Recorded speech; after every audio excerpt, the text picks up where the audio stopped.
All right, who's ready for the Dirt Life Show? Yeah. What's up, everyone? Thank you for joining us tonight. We are on episode 22 of the Dirt Life Show. I'm so pumped. My name is Georgie Hamill, and in studio today we got one of my good friends, engineer, and also a champion this year in the Lucas Off-Road Series, Paul Yaw. How's it going, dude? It's good to see you. Glad to be here. It's cool, man. We'll get into your story a little bit, but before we talk about all that stuff, I'm so stoked that you came, man. You've done so much for me in like my little racing endeavors that we've had. But I feel like we've had a good working relationship too. And you just bought me coffee, so I'm happy. No cash when the store can't accept credit cards. That's right. Deadbeat. Need some free coffee.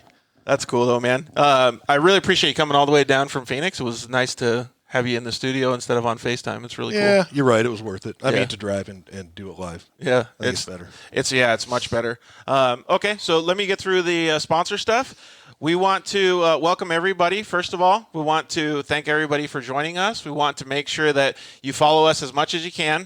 Follow us on social media. You can go to thedirtlifeshow.com. You can visit us on Instagram, Facebook, at The Dirt Life Show. And we just started a Twitter. I think it's pretty much useless, but that's at The Dirt Life Show as well. And we're on all the archive networks as well. So we do the live show on video. It's on Facebook and YouTube every Monday night at 6 o'clock Pacific time. And it's always on iTunes, it's always on Stitcher, Google Play, all those good networks the next day. So you guys that are driving around or driving to the races or whatever, race season is starting, so you have some good stuff to listen to on iTunes. So yeah, that's good. And we want to have as much interaction as possible. I say it every episode. I want to keep getting it more interactive. Jump online, jump on Facebook, jump on YouTube, slide into our DMs. Make sure that you're communicating with us. It's been getting really, really cool. I've been seeing so many messages online lately, and I love it. I think it's awesome for the show. I think it's awesome that we can take your guys' feedback and make the show better for you guys as well. So thank you very much. If you guys want to email us too, you can, dirtlifeshow@gmail.com. And we want to thank our sponsors. This show wouldn't be happening without them. We got some Zollinger Racing products right here, some pretty badass radius rods for our Polaris XP Turbo. These things are badass. So we're going to give these away.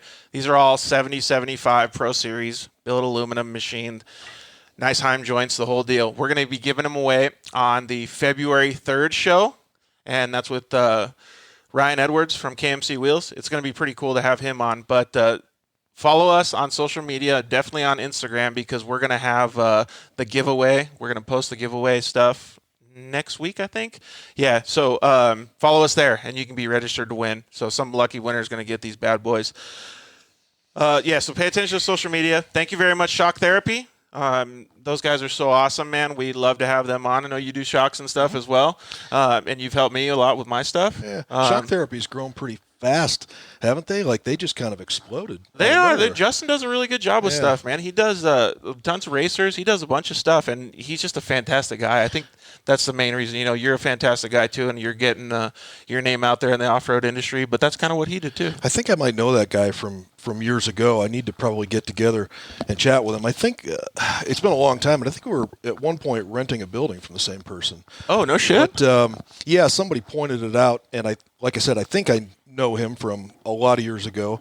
And I noticed that Shock Therapy's exploded quickly. And I don't know anything about them or what they're doing, but typically when a company grows that quickly, they're making a lot of people happy. Yeah, exactly. Yeah. And he's just a good dude. Like, that's the main reason. And he came from auto stuff, too. So he's just a really good dude. It would be kind of cool if you guys could talk with each other. So thank you very much, Shock Therapy, Justin, and all the guys over there. We're going to be doing some stuff with Cody, and he's going to be doing a review of the YXZ stuff that we did. But jump on their website and use the code DIRTLIFE, and it'll give you a big old fat discount. And if you want suspension modifications, anything like that, call them up, say the code DIRTLIFE, and they'll give you a fat discount.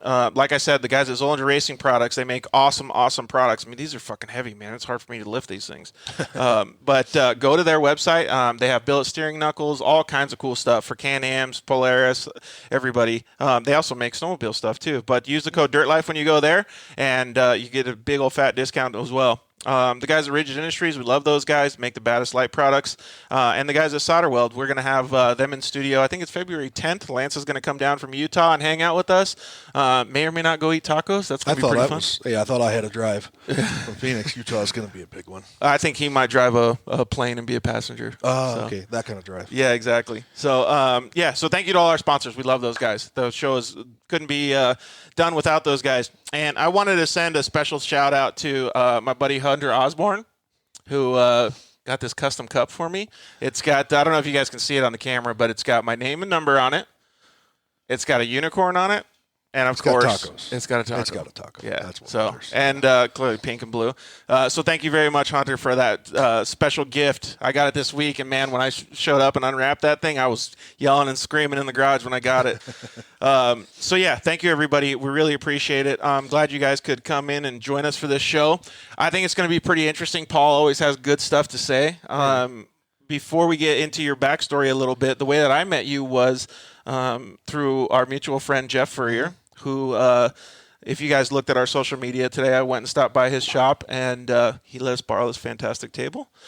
That's nice. That's nice of Jeff. It's one of the nicer things he's done for me. Well, he's not that nice, because I got to bring it back tomorrow early in the morning because they're going to Parker, so I can't sleep on it or anything. Yeah. But Jeff's an awesome dude, and Tim, thank you very much, Tim. I went riding side by side with Tim yesterday, so that was pretty cool. He got himself a tuna boat Can-Am. So, have you seen how long those things are? Those Can-Am 4-seaters? Yeah. But I got to interrupt you for a minute to talk about Jeff, because he was a huge help to us over the last 2 seasons. Well, our only 2 seasons out there, and particularly the first season, because there were a lot of surprises. Oh shit! I need to do this. I need to do that, and I needed parts from Fox, and Jeff had a way of making it happen, and things would just show up. Really? So, yeah, it was actually a huge help. So not just safety stuff, like actual valving kits and different suspension stuff. Fox stuff. Wow. Lots and lots of shock internals. I mean, the whole game out there is about the dampers. Right. So by the way, they are dampers. And when I say dampers, people say, Instead what the of fuck shocks, are you talking about? So I'll just say shocks. But if I occasionally say damper. You know mean that shocks, means. yep. Yeah, exactly. But seriously, Jeff was a huge help. And I want to mention it because he was a big help. So it's UPR Racing, right? The safety stuff. Yep. And Desert Rat Off-Road Centers. Yep. Is that just in Phoenix, the Desert Rat? No, in Tucson also. They have them here too, yeah. Do they do any mail order?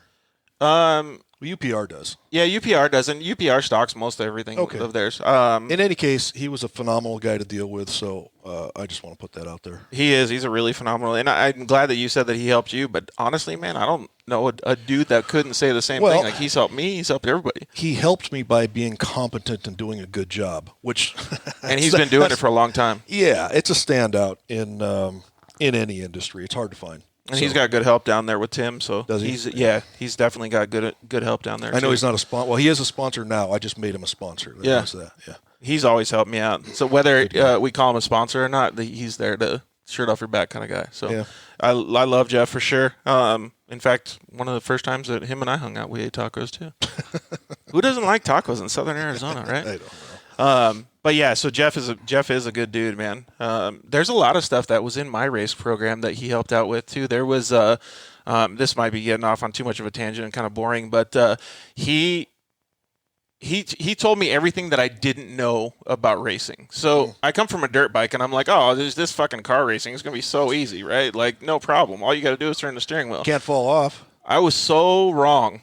Like, that was the worst thing that I could have ever thought in my head. And you can't fall off, so that's cool. But the cockpit, everything that I thought I was doing right, I wasn't. And so I went down there and I go, Jeff, like, I need some help. Like, I don't know what I'm doing really. Like, I'm able to use, like, my skill set and my brain was working good enough to be able to perform well. But he's like, no, dude, like, all your shit is off. Like, you got to balance the car. You got to sit center in the, like, compared to the steering wheel. You got to be like a certain way away from it. Like, because when I first got my first RZR, I was reaching out to here to grab the steering wheel, and I didn't know. Because that's what you're used to. That's what the handlebars so are, right? They should have just put some fucking handlebars on it for you. It would have been fast as hell. Exactly. Yeah. And a twist throttle? Yeah. Well, it was a similar situation for us going from asphalt to dirt. Right. You know, same kind of thing. So I definitely want to get into that, because that's always been interesting to me to understand how you guys did that. That's kind of what the whole 2 seasons were about, is me tripping over my dick trying to figure out. But you figured it out so quick, though. Well, it seems quick because you didn't have a camera following me around until 2 and 3 in the morning. at nights before races and in between races. Yeah. So it wasn't quick, man. It was. I packed about 10 seasons into 2 seasons. Yeah, by just busting your ass and working hard. Yeah, and in fact, I made a really cocky statement to one of the guys when we were there in the first season, who was giving me some shit, kind of poking at the new guy, like they do when you show up someplace. Yep. And I said, look, you motherfuckers have never raced against somebody that works as hard as I do. Yeah. So just remember that. Yep. I didn't tell him I was better. I didn't tell him any of that. I just said I'm going to outwork you. Yeah, So, I'll earn it. yeah, and a little bit of luck, of course. There's always some luck that goes with that. But, yeah, so I And we'll talk about it a little bit off. more, too. Yeah. You made the program so successful, but you also had a good driver and a good a good person in. It wouldn't have happened with me driving, that's for sure. Oh, you know what? I just realized that your team manager, you're the head of your team, Ken Stout. He's the one that did the intro. He's the one that did the intro and the outros for the show. Yeah, so Ken's a good buddy. So it's kind of funny how things go full circle. So Jeff Furrier, the guy that we're thanking for all of this stuff, introduced us to. Yep. And Ken, I was introduced to Ken pretty much through you. I mean, I knew him a little bit, but so that's cool, man. And Furrier goes all the way back to my friend Jim Levi that I just realized I don't remember where I met Jim, but Jim introduced me to Jeff. Oh, he was messaging me on Facebook. Yeah. So I'll tell you a quick story about Jim. I don't know if I need to be quick or not. I'm not sure how much guidance you'd like to give on what I rattle on about, but you can cuss, you can take as long as you want. Fucking A, man. We're just having a good time. So when I started Injector Dynamics, it was the result of actually another workathon. I spent 5 months trying to figure out a bunch of shit about fuel injectors because I knew that everybody was missing the boat. I didn't know what the answer was, but I knew that the answer wasn't there. And so during that 5-month period, I pretty much ran out of money because I was just obsessively working on this. Well, you figured out what you needed to figure out. I figured out what I needed to figure out, and I went to Jim and said, hey, man, I'm out of money. I got this done. I think I can make a run at it, but I need like a month's operating expenses to be able to push this out onto the market. He's there? He's there? Oh, yeah. good. Yeah. Hi, Jim. Awesome. And, I don't remember the details. You know how stories always get a little better and a little more interesting over time. But the short stories, I said, look, I need money. I need to be able to promote this. I think it's good. And I think I told him something like, I'm going to put my engine dyno up as collateral, which he didn't give a fuck about. He's just a nice guy. He was helping out a younger guy, you know. Short stories, he gave me some money. And did he see the work ethic? Is that what he saw? Oh, who knows? I mean, maybe you can chime in, Jim. Tell us why you did it. Why'd you support this fucker right here? Yeah. Well, I can tell you what it was. I worked on his race car. Oh, cool. And there were some things about the car that were fucked up, and I thought they were kind of obvious, fundamental things. And I fixed those things, and his car went a lot faster than anybody thought it should have because it was kind of a well, let me put it this way. Jim's a responsible guy financially. You know how people go racing and they spend every fucking penny they have? Well, Jim's not that guy. Right. So he didn't have the car he could afford. He had the car that he should afford, right? Got it. In other words, he didn't have the best car out there. But there were some fundamental problems, just fucked up things, and I fixed them, and he went fast. Cool. And I don't know, well, maybe you haven't been on the side of it, but once you make a driver fast, man, you're their friend for life. Yeah, absolutely. That was what it was all about. And he was an older guy. I know you know this. You've been around some kids, younger people, and you think to yourself, or whether or not you think it consciously, you know that somebody helped you when you were younger. Right. And you have a natural desire to help younger people. Yep. So Jim's, I'm 50 now. He's like 107. No, he's, he's got 15 years on me or more. No, he's got 25 years on me. Yeah, he is old. Anyway, so I don't know if that was more story than you wanted or not. No, but that's awesome, the guy man. who helped me start Injector Dynamics introduced me to Jeff, who introduced me to you, and yeah, that's how things work. It's crazy how things trickle down like that. We were actually talking about it the other day with, I don't remember who it was, but we know so many people and like the collective, and it started me thinking, and you should do this exercise too, because it'll fuck with your brain. Like, I started thinking like how many people I do know in, let's just say, the motocross and off-road world. And I started thinking about this because I'm going to be in California for the next couple of weeks. And I was like, who should I go meet with out there and say hi to? And then I was like, dude, I don't have enough time. And it's not because I'm cool. It's just because I've ran across so many people, and it's just like the good people start trickling down more good people, and it just really, really resonates. It feeds, and you'll hear when you're younger, maybe you'll read some stupid cliched book about networking, how important networking is, how to win friends and influence people. Well, yeah, that type of thing. And one of the things you realize as you get older is that a lot of things that happen in business happen as a result of who you know. So people say that in a kind of a demeaning way. It's about who you know, and they shouldn't, because the upside of that is when you surround yourself with decent people and who you know and who they know. Yeah, and make an effort to earn those relationships. They just build on things. I mean, it happens in racing. It happens everywhere. Yep. So, of course, well, we're 10 minutes into this. I'm getting philosophical already. Sorry. I'll talk some tech shit for That's you. okay. Well, let's say hi to, David Newmark. You know him? Yeah. He said, "What's up, Paul?" So by the way, I was the first and most vocal hater of Facebook, and since then, I've made a number of real friends on cool. Facebook. Of course, there's 3,500 friends, right? I don't know who half of those motherfuckers Me neither, are. yeah. But I've made a lot of real friends. I have a feeling that... Oh, is Neil Switzer one of them? Yeah, I have a feeling that... You got Neil Switzer, you got John Glaive. And thanks, I Matt. have to meet them, basically. Thanks, Matt Gerald, for joining in. Dimitri Voronov. Yeah. So... Well, we'll see how many people chime in, and feel free to throw them questions too. So anybody that's watching, feel free to comment and throw them questions. And so you've got to be careful asking my friends to do that. I actually wanted to get a little bit more like that. It's going to be full of mom jokes, and my God, you look fat as at the fucking camera. I mean, this is a whole new group of people. So if anybody says that you look big, should I just start fighting them for you? Actually, I didn't tell you. If there's any mom jokes, I'm going to push those aside because I really respect moms. You don't like those? I like mothers. Yeah. I figured we're going to box in the middle of this too because I think it'd be good for That's why I brought this, so we could break the whole table. Yeah. These things aren't going to be good weapons, though, these radius rods. Well, I'll tell you one more thing about my crowd. They want technical stuff. Well, now maybe you don't, but they do. I love technical stuff, man. Yeah? Yeah, Good. I love it. And the time that I've spent with you at the shop learning stuff, I think has been fantastic. Like Jeff Furrier said, I suggest that you go talk to Paul because Paul's new at this off-road stuff. And he said, doesn't know what the fuck he's doing. Help him out. Well, kind of. I mean, he didn't say that. I mean, he said clearly you can figure things out. And he said, George, you and Paul have a very close mindset. You will do whatever it takes to figure things out, and you're knowledgeable about certain things. But even if you don't know it, you'll learn it. Right. And he goes, the cool part about Paul is he will tell you that the first time that he meets you is that he doesn't know anything. If he has something that he can learn from you, well, it doesn't know anything about that certain subject if it is. That sounds like a compliment, but what am I going to say about dirt racing, right? I got this covered, right? When obviously I didn't have it covered, so.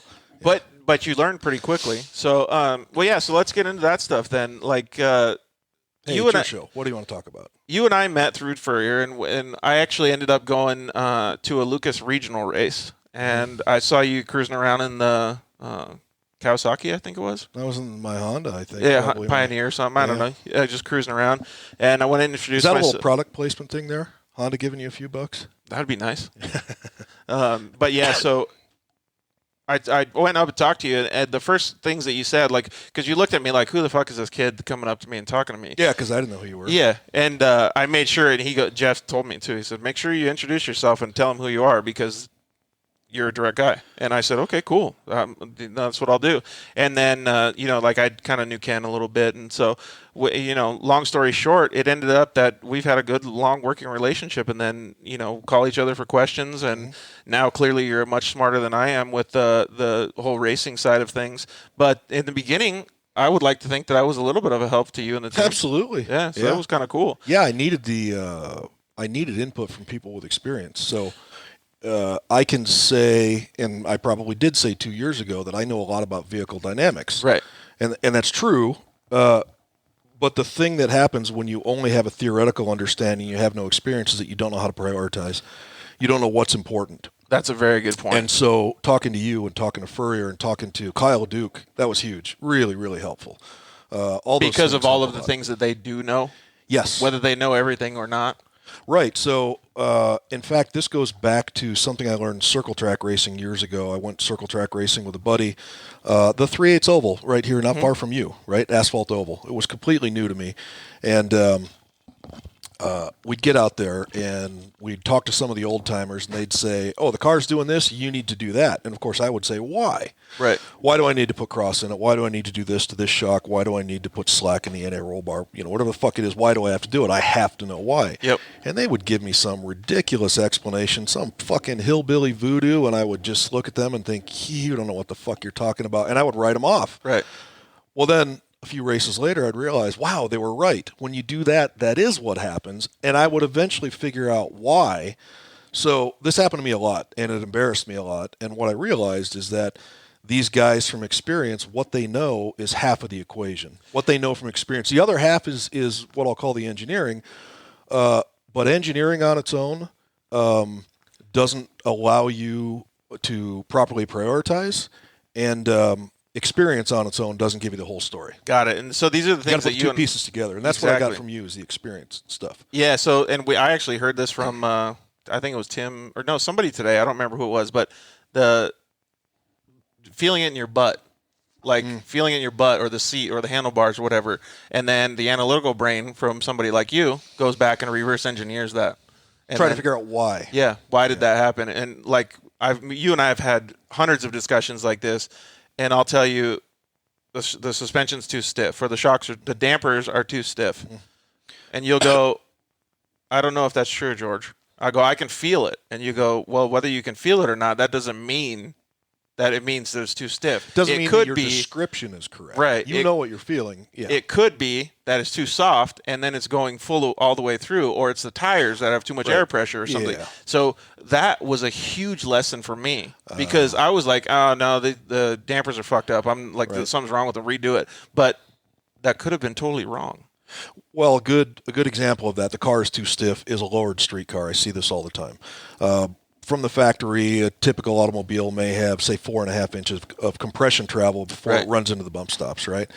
So people will put some aftermarket springs on the car. They'll lower the car, a couple of inches. Now, instead of 4.5 inches of compression travel, you have 2.5. Right. And when you say compression travel, you're not talking about dropout travel. I mean, from ride height, the amount of travel before you run into the bump stop and run out of travel. Ooh, there's a nice echo in here. That's where you're talking about the padding? Yeah. So people drive them, and then they're constantly running out of travel and banging into the bump stops. And I say, man, this thing is way too fucking stiff. I need to put some softer springs in it. The problem is the opposite. There's not enough spring or damper to control the travel. You're feeding the same amount of energy into the suspension by going over a bump at the same speed, but you have less travel over which to catch that and absorb that energy. And so what they're feeling is the car banging into the bump stops, and they think they're feeling the springs are too stiff or the dampers are too stiff. So that's kind of an extension of what you just said. They couldn't feel that 2 inches that they were blowing through. Yeah, because you don't, and that's the problem with not knowing why. They know what they're feeling. The car is stiff because it's running out of travel constantly, but it's not that the springs are too stiff. That's crazy, man. So, and that's a common thing. And so this goes back to this thing that I've been assaulting people with lately as a way to understand why it's important to know why. And it's the Thanksgiving turkey joke. There's the turkey who's just fucking thrilled every day when he sees the farmers coming to feed him, right?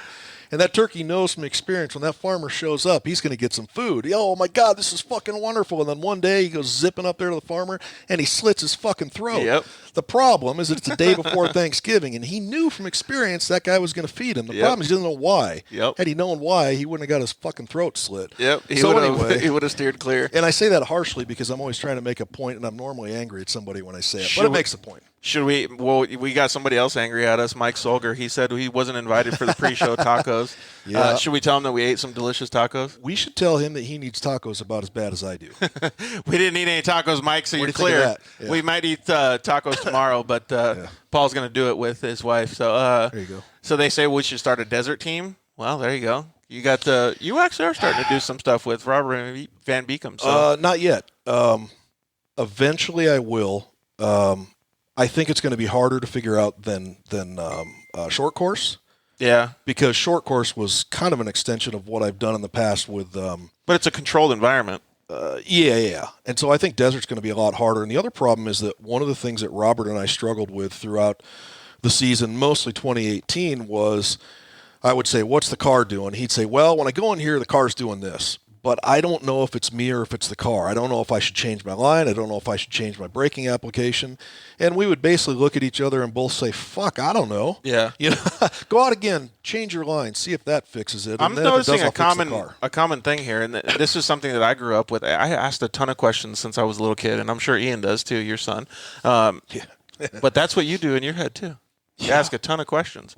Well, thanks, Ryan Shoemaker, for sending in that question. So was there any issues being able to get the factory Yamaha ECU to provide data and function to your liking? So I'm not going to mention any names, but let me say that what has been available has been fucking horrifying in terms of how could something be this bad.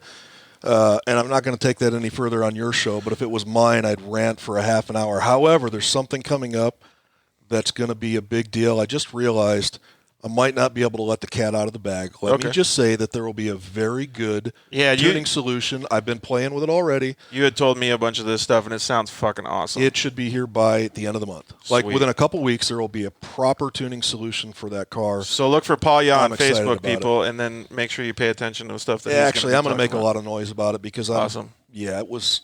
Maybe we can make some noise on the Dirt Life show too. We want to hear Paul's story about a rotary engine. Oh, nobody cares. Sorry, Scott. I don't even like rotary engines that much anyway. So do you? Yeah. You don't? I'm just about a standard combustion engine. They're unique. And won't be able to proper carb for my 12A. So what he's talking about is it used to be anytime you went to a road course, you couldn't go there without tripping over 40 RX-7s because they were good, durable, cheap race cars. I remember that. Yeah. Well, now it's Miatas. Yeah. Yeah. Now it's Miatas, but there were race classes that required that you run the stock carburetor, but they allowed various modifications. So I went through those stock overly complex carbs, simplified them, got them to make good power, and just sold a shitload of them. I don't remember the numbers exactly, but I do remember it exceeded 600 of those things. Really? We did in I don't know how many years. I mean, we were cranking those things out. Maybe you could clean up the carburetor on this little mini bike right here. Yeah. So that's probably how I got into injection, really, I've built a lot of carburetors, those and Webers and Hollies. Alfonso Jimenez said hillbilly voodoo is my new favorite term. Yeah, I just made that up, so love the turkey. You can have it. Left turns only, says Robbie Hornsby. Hornsby, now have you watched him? I raced against him too. I was going to bring this up too. I promised Furrier that I would say this. Yeah? The only picture of me and your driver on the track together, I was in front of you guys. So that's my claim to fame. Fuck. So now we are going to box, right? That was the night that started it all, actually. I was there. It was in Chandler. Oh, was it? Yeah. Yep, it was the first race. Did you just come to hang out? Wait, is that the first race? First race of the season, right? In 2016. Honestly, I don't remember when it was. I just wanted to fuck with you because I saw the picture. That was it. So I remember that. Yeah. Wow. So you just came to hang out and just kind of check out what the off-road scene was like at that time? Yeah. You want me to launch the story now? No, let's answer a couple more of these real quick. Sorry, you said interaction. I'm ignoring them. There's Van Beekum, that crazy fucker. Yeah. So, Dimitri said, can you discuss anything cool with what you learned while doing this about the pitch roll control while retaining so much compliance? Yeah. Well, honestly, we learned a little bit about this in RC car racing. I wish I had my co-host Casey Peck in here, too, because he knows all about that stuff. Like, he is super smart when it comes to that stuff. Not that it's the same with big cars and little cars, but there's a lot of similarities. I think it's going to be really hard for me to give Dimitri a proper answer. So he and I will probably finish offline as we often do. But the short story is this. The ultimate roll or pitch angle, meaning where the car finally ends up, either under braking or under acceleration or in the middle of a corner like a big sweeper, is determined by the springs and the anti-roll bars, right? Well, and depending on the length of like if you use wheel spacers and stuff too, because that's all part of it. But I'm getting to the portions that everybody's familiar with working with. Okay, so that determines your ultimate pitch and roll angle. Now your compliance, to some degree, comes from the springs and anti-roll bars, but the majority of your compliance actually comes from the dampers. Yeah. So you can put enough spring and anti-roll bar in the car to get it the corner flat, to keep it from pitching and squatting too much, but the compliance all comes down to the dampers. So that whole 2 seasons was about dampers. Yeah. And we learned a lot about that as well, as far as the way that we adjusted our sway bars to go with the dampers and stuff like that. My personal preferences were to have the dampers a little bit set up a little stiffer and the sway bars a little softer. So I personally like that more because I could feel it more like a dirt bike. Got it. So that was my preference. Spring rate and valving, yeah. So no smart ass on the motherfucker on the show. Van Beekum. Cool guys. Well, he's my crazy new friend. So it has been pretty cool to see you transition from I keep saying street racing, but we'll call it road course road course closed racing. Course asphalt racing. Yeah. Every time you say street racing, I think about idiots running around on the way to the Circle K. But road racing. And so road racing and meaning closed course. Yeah, exactly. Well, a perfect place to talk about it. Short course on asphalt with no jumps. Yeah, exactly. There you go. And so to see you transition from that into short course off-road has been pretty cool. Like, most of the stuff that I think is pretty cool is because I've learned a shitload from you.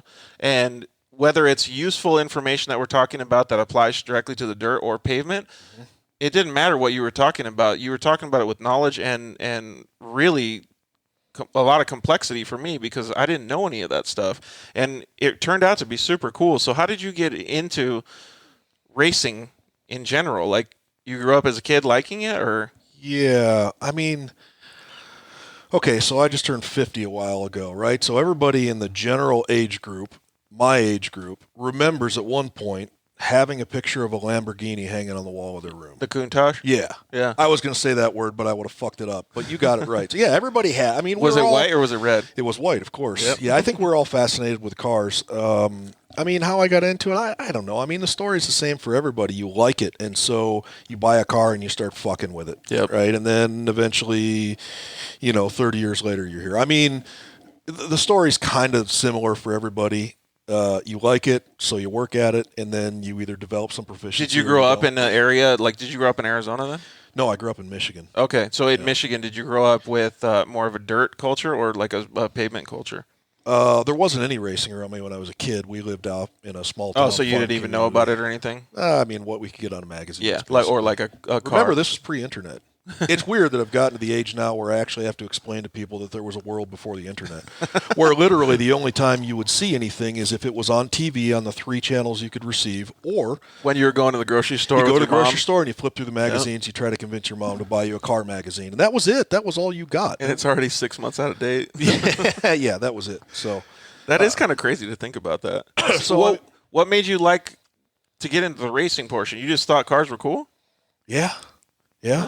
I mean, everybody thinks they're cool, and then some people go out and actually mess with them. Now, what'd you do as a little kid? You just bicycle riding and fucked around like that? Yeah, I did some silly shit like take the tires off of my old bicycle, which were hard plastic. They weren't an inflatable tire, and shoot sheet metal screws in them so I could ride it on the ice. Dumb shit like that. So, that's pretty cool. But everybody's got stories like that of things they did when they were a kid that led up to that, and then some of us find a way to turn it into a business or a way to make a living. And it sounds like you were fascinated with the growth of whatever you had, though, like learning about it, and like I always wanted to find a way to make it do something it wouldn't currently do. Did you have like in my case, I loved playing with Legos? No, was not interested. No, that's too simple for you, probably. No, I don't know. Actually, part of it is that I'm not a very visual-oriented person. The concept of building shapes and things like that doesn't really click in my head. Oh, okay. Well. So Rubik's Cube, you don't give a shit? Nah, I'm more of a forces and moments kind of a person rather than trigonometry and shapes. I can definitely vouch for that because some of the stuff that you've showed me and like some of those shock dyno charts and even engine dyno charts and stuff like that, you go, hey, check this out, like expecting me to like understand what you're looking at, and I go, dude, that's like fucking Chinese for me. Like, I don't know what that means. Yeah, then I need to slow down and explain it because it is simple. Everything, if you understand it well, is just a collection of simple concepts. Right. And so sometimes I rush through things, and what I need to do is slow down because I honestly believe I can explain just about anything that I do understand to just about anybody if I slow down. And you do actually a really good job because you did explain to me some of those things that I didn't understand, and I did learn them, so that was pretty cool. Good. Well, yeah, so I think I mentioned it a little bit. I wanted to thank you for all of the help that you helped with the Unicorn project that we have with that YXZ. You did a fantastic job getting us on track, and I had an accident at the UTV World Championship this past year, but you could call it that. Man, it was unbelievable to me to understand, and I'm not giving you total kudos here because we did go with a wrong setup, but the amount of effort that you put in to help me fix that setup before the race was phenomenal. Like, nobody's ever done that kind of extra work.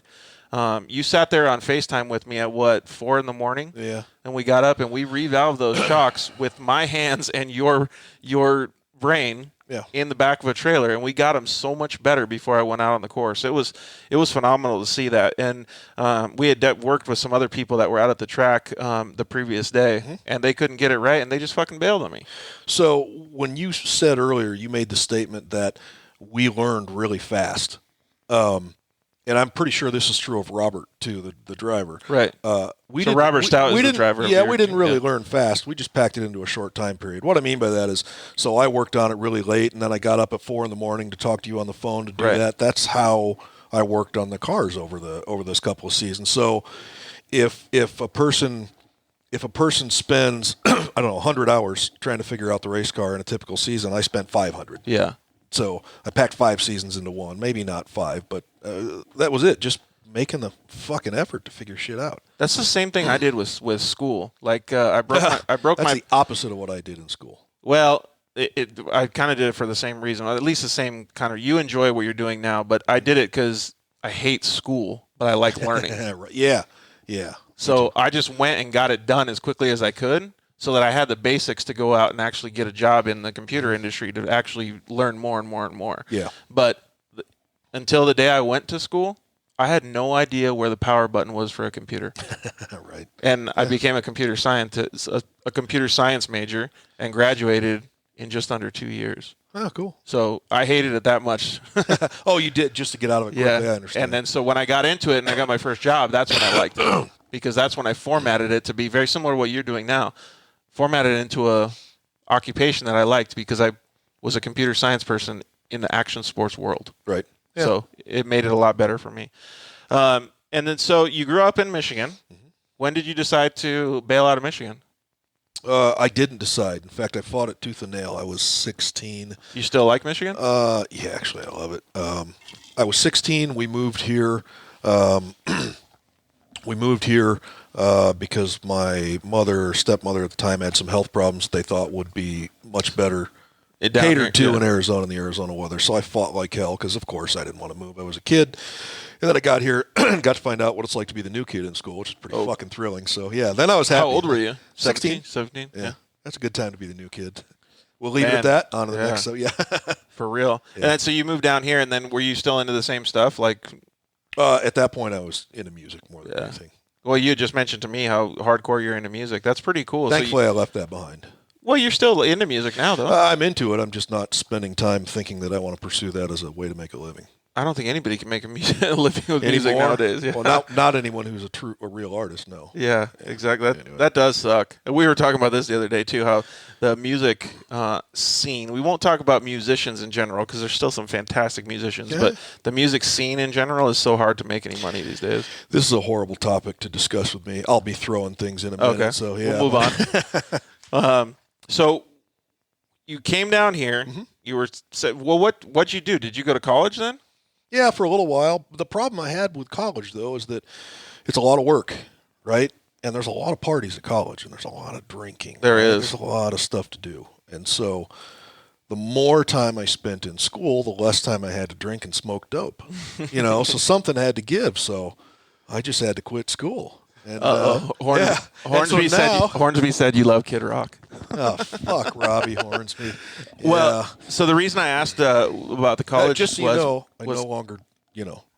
I no longer drink. So now I have nothing. I have no fucking degree and I don't drink anymore. So anyway, sorry, go ahead. The reason I brought up the college stuff was because I remember vaguely in a conversation that you said you were roommates with Mike Solger, one of my good buddies. Yep. So that's cool. And obviously he chimed in earlier, but Mike does all kinds of cool fabrication stuff. And he did some nice work for me. Yeah. And he just actually built himself a new Race Can MX-3. So can I tell you a funny story about Mike? Please do. Sorry, not a funny story. It's me going. Is it okay if he tells a story, Mike? No, that's good. Going off on a philosophical rant again. I was around. Mike and I worked together. We were roommates for a while. I don't know how long this was. 2-3 year period. Spent a lot of time together. So I don't know, 25 years later, you tell me that he's building this stuff. So I take my car over there and I just say, this is what I want. And I drop it off and I don't ask him how much it's going to cost. And I basically just leave it in his lap and I drive away with nothing to worry about. Yep. And here's why. In however many years I've been alive, I realized that at their core, people don't change over time. Yep. So I knew there was no fucking way Mike was going to half-ass that. It just was not possible. So I wasn't at all worried. I hadn't seen him in all that time, like, here, take it, do some really cool shit. And I got back and he did some really cool shit. And I knew he would. And it was done on time and the price was reasonable. And people don't, at their core, they don't seem to change. I mean, a lot of aspects do, but I just knew it was going to be fine. And it was. There's like really only a few fabricators that you can say that about, man. There's a lot of fabricators out there that just, they don't take any pride in what they're actually putting out. He takes a lot of pride in what he does, but he's very good about, he's very practical. Yeah. He doesn't go down a rabbit Well, he hole. manages expectations really well. He manages time well. Yeah. So that's cool. And so you went to college a little bit, but then how did you get into the whole Injector Dynamics thing? Where was the what's the predecessor to all this? Like, what were your years leading up to that? I'm going to try to give you the brief pass through. I was doing plastic molding for quite some time, making all kinds of point of purchase displays and things like that. I don't know if you remember, but you and I had talked a little bit about the leg braces. Right. Yeah. I think I still have one on my desk actually. But the short story is that while I was doing that, I had shop space to work in. I was messing with cars, and I started messing with race cars kind of on the side. While this was going on, I started to have some health issues, and as it turns out, I was developing an allergy to these chemicals. Oh, really? Right? And so it took me a long time to realize it because I've always had bad allergies. I was developing an allergy to the chemicals. It was fucking me up. So I kind of transitioned into car stuff from there. Really? Yeah. I mean, the shit you do when you're young, right? I mean, how old were you at the time? I was in my somewhere in my 20s, early 20s, 22, 23, mid-20s. 24, something like that. And the kind of shit you do at that age, you don't really have much to worry about. You Right. don't have a family to take care of or anything like that, so you can do some silly shit. And so I did some silly shit, and then I spent a lot of time playing with cars, trying to do things that other people weren't doing, which sometimes paid off really well, like all the carburetors, and sometimes was horrible because I would invest too much time, or I would design and build a suspension kit and I'd put it out there and the sanctioning body would make it illegal, shit like that. I was more interested in track records than I was in making a How did buck. you even get involved in going to the track, though? Like, would somebody just lead you into it, or? I honestly can't say that I remember. I guess here's one thing that I had an RX-7. Yeah.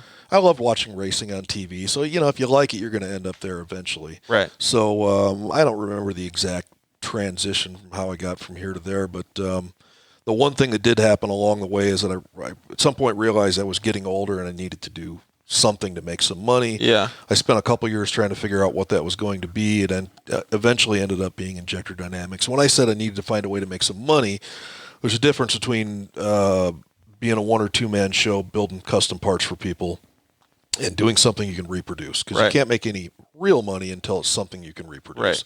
A tangible item. Yeah, so the Injector Dynamics, that's what Injector Dynamics was.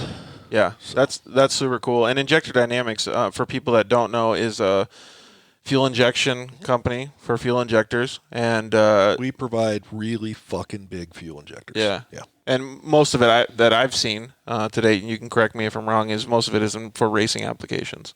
Is for racing applications, yeah. Okay. Oh, all of it. Yeah. Oh, okay. yeah. Got it. Yep. Okay. Well, that's pretty cool. How has that been like since you started the business then? Because I've always been intrigued by when people start a business, they get it going, go through all the growing pains, get it off the ground, and then it starts kind of, I don't want to say running itself because it makes it sound like the person's lazy, but it starts getting to a point where its gears are turning self-supporting. Yeah, to some self-supporting. degree. Yeah. So that didn't just happen overnight. No, it took. I don't know. We've been around for 12 years now, I think. It took a while. I mean, it just takes a lot of work. You just keep chugging away. And for anybody out there who's just starting a business, I will warn you in advance. There's not a better way to identify and suffer from every single fucking character flaw you have. There's not a better way than to start a business. Yep. You don't think about it until you do it, and you realize everything you're bad at becomes a fucking problem at some point. 100%. Yeah, I mean, it's amazing. Like literally every single thing somehow becomes a problem, from the way you interact with people. I mean, literally everything. So there's a tremendous amount of personal growth that goes with building a business. With the highs and lows, were you able to keep your brain pretty level-headed and keep pushing through it? Yeah, but I'm pretty much bouncing off the walls all the time. Yeah. So you say level, I don't know. Yeah, that doesn't work in your case. I'm always going 100 miles an hour after something. I remember that. To my detriment in many cases. You had told me, you said, if you want to come over and work on your suspension, come over around 9 o'clock and we'll stay up till as late as it counts. And I'm like, dude, I woke up at like 4 o'clock this morning. I'm like, well, I don't have a choice. It's Paul's time now. So there's other stuff to do during the day, and besides, I don't sleep that much. Yeah. So that's a problem with a lot of successful people, not sleeping very much.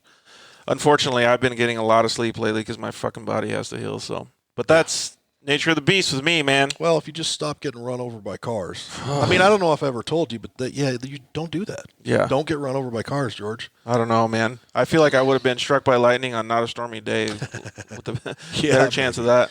Yeah. Well, let's see here. We said when you got into the racing stuff, was it mostly in Phoenix then? Yes. Or did you travel around the United States? Yeah, it started in Phoenix, and then thanks to the internet, everything just started to spread out from there. So you have to remember, I mean, it's funny how quickly things have changed. When I first started really playing with cars in my early 20s, I was one of the early adopters of the internet. When I say early adopter, I don't mean computer geeks. I mean just Joe Blow who decides it was dial-up. Yeah. It was fucking slow as shit. But what happens is it brings you in touch with the world. So now you can have a product like these control arms. And send it to everybody? If you go back just 30 years, which is not that long, and you have this product, you sell it to people in town. What happens if you want to sell it outside of town? Yep. The best you can do is put an ad in a magazine and hope for the best, right?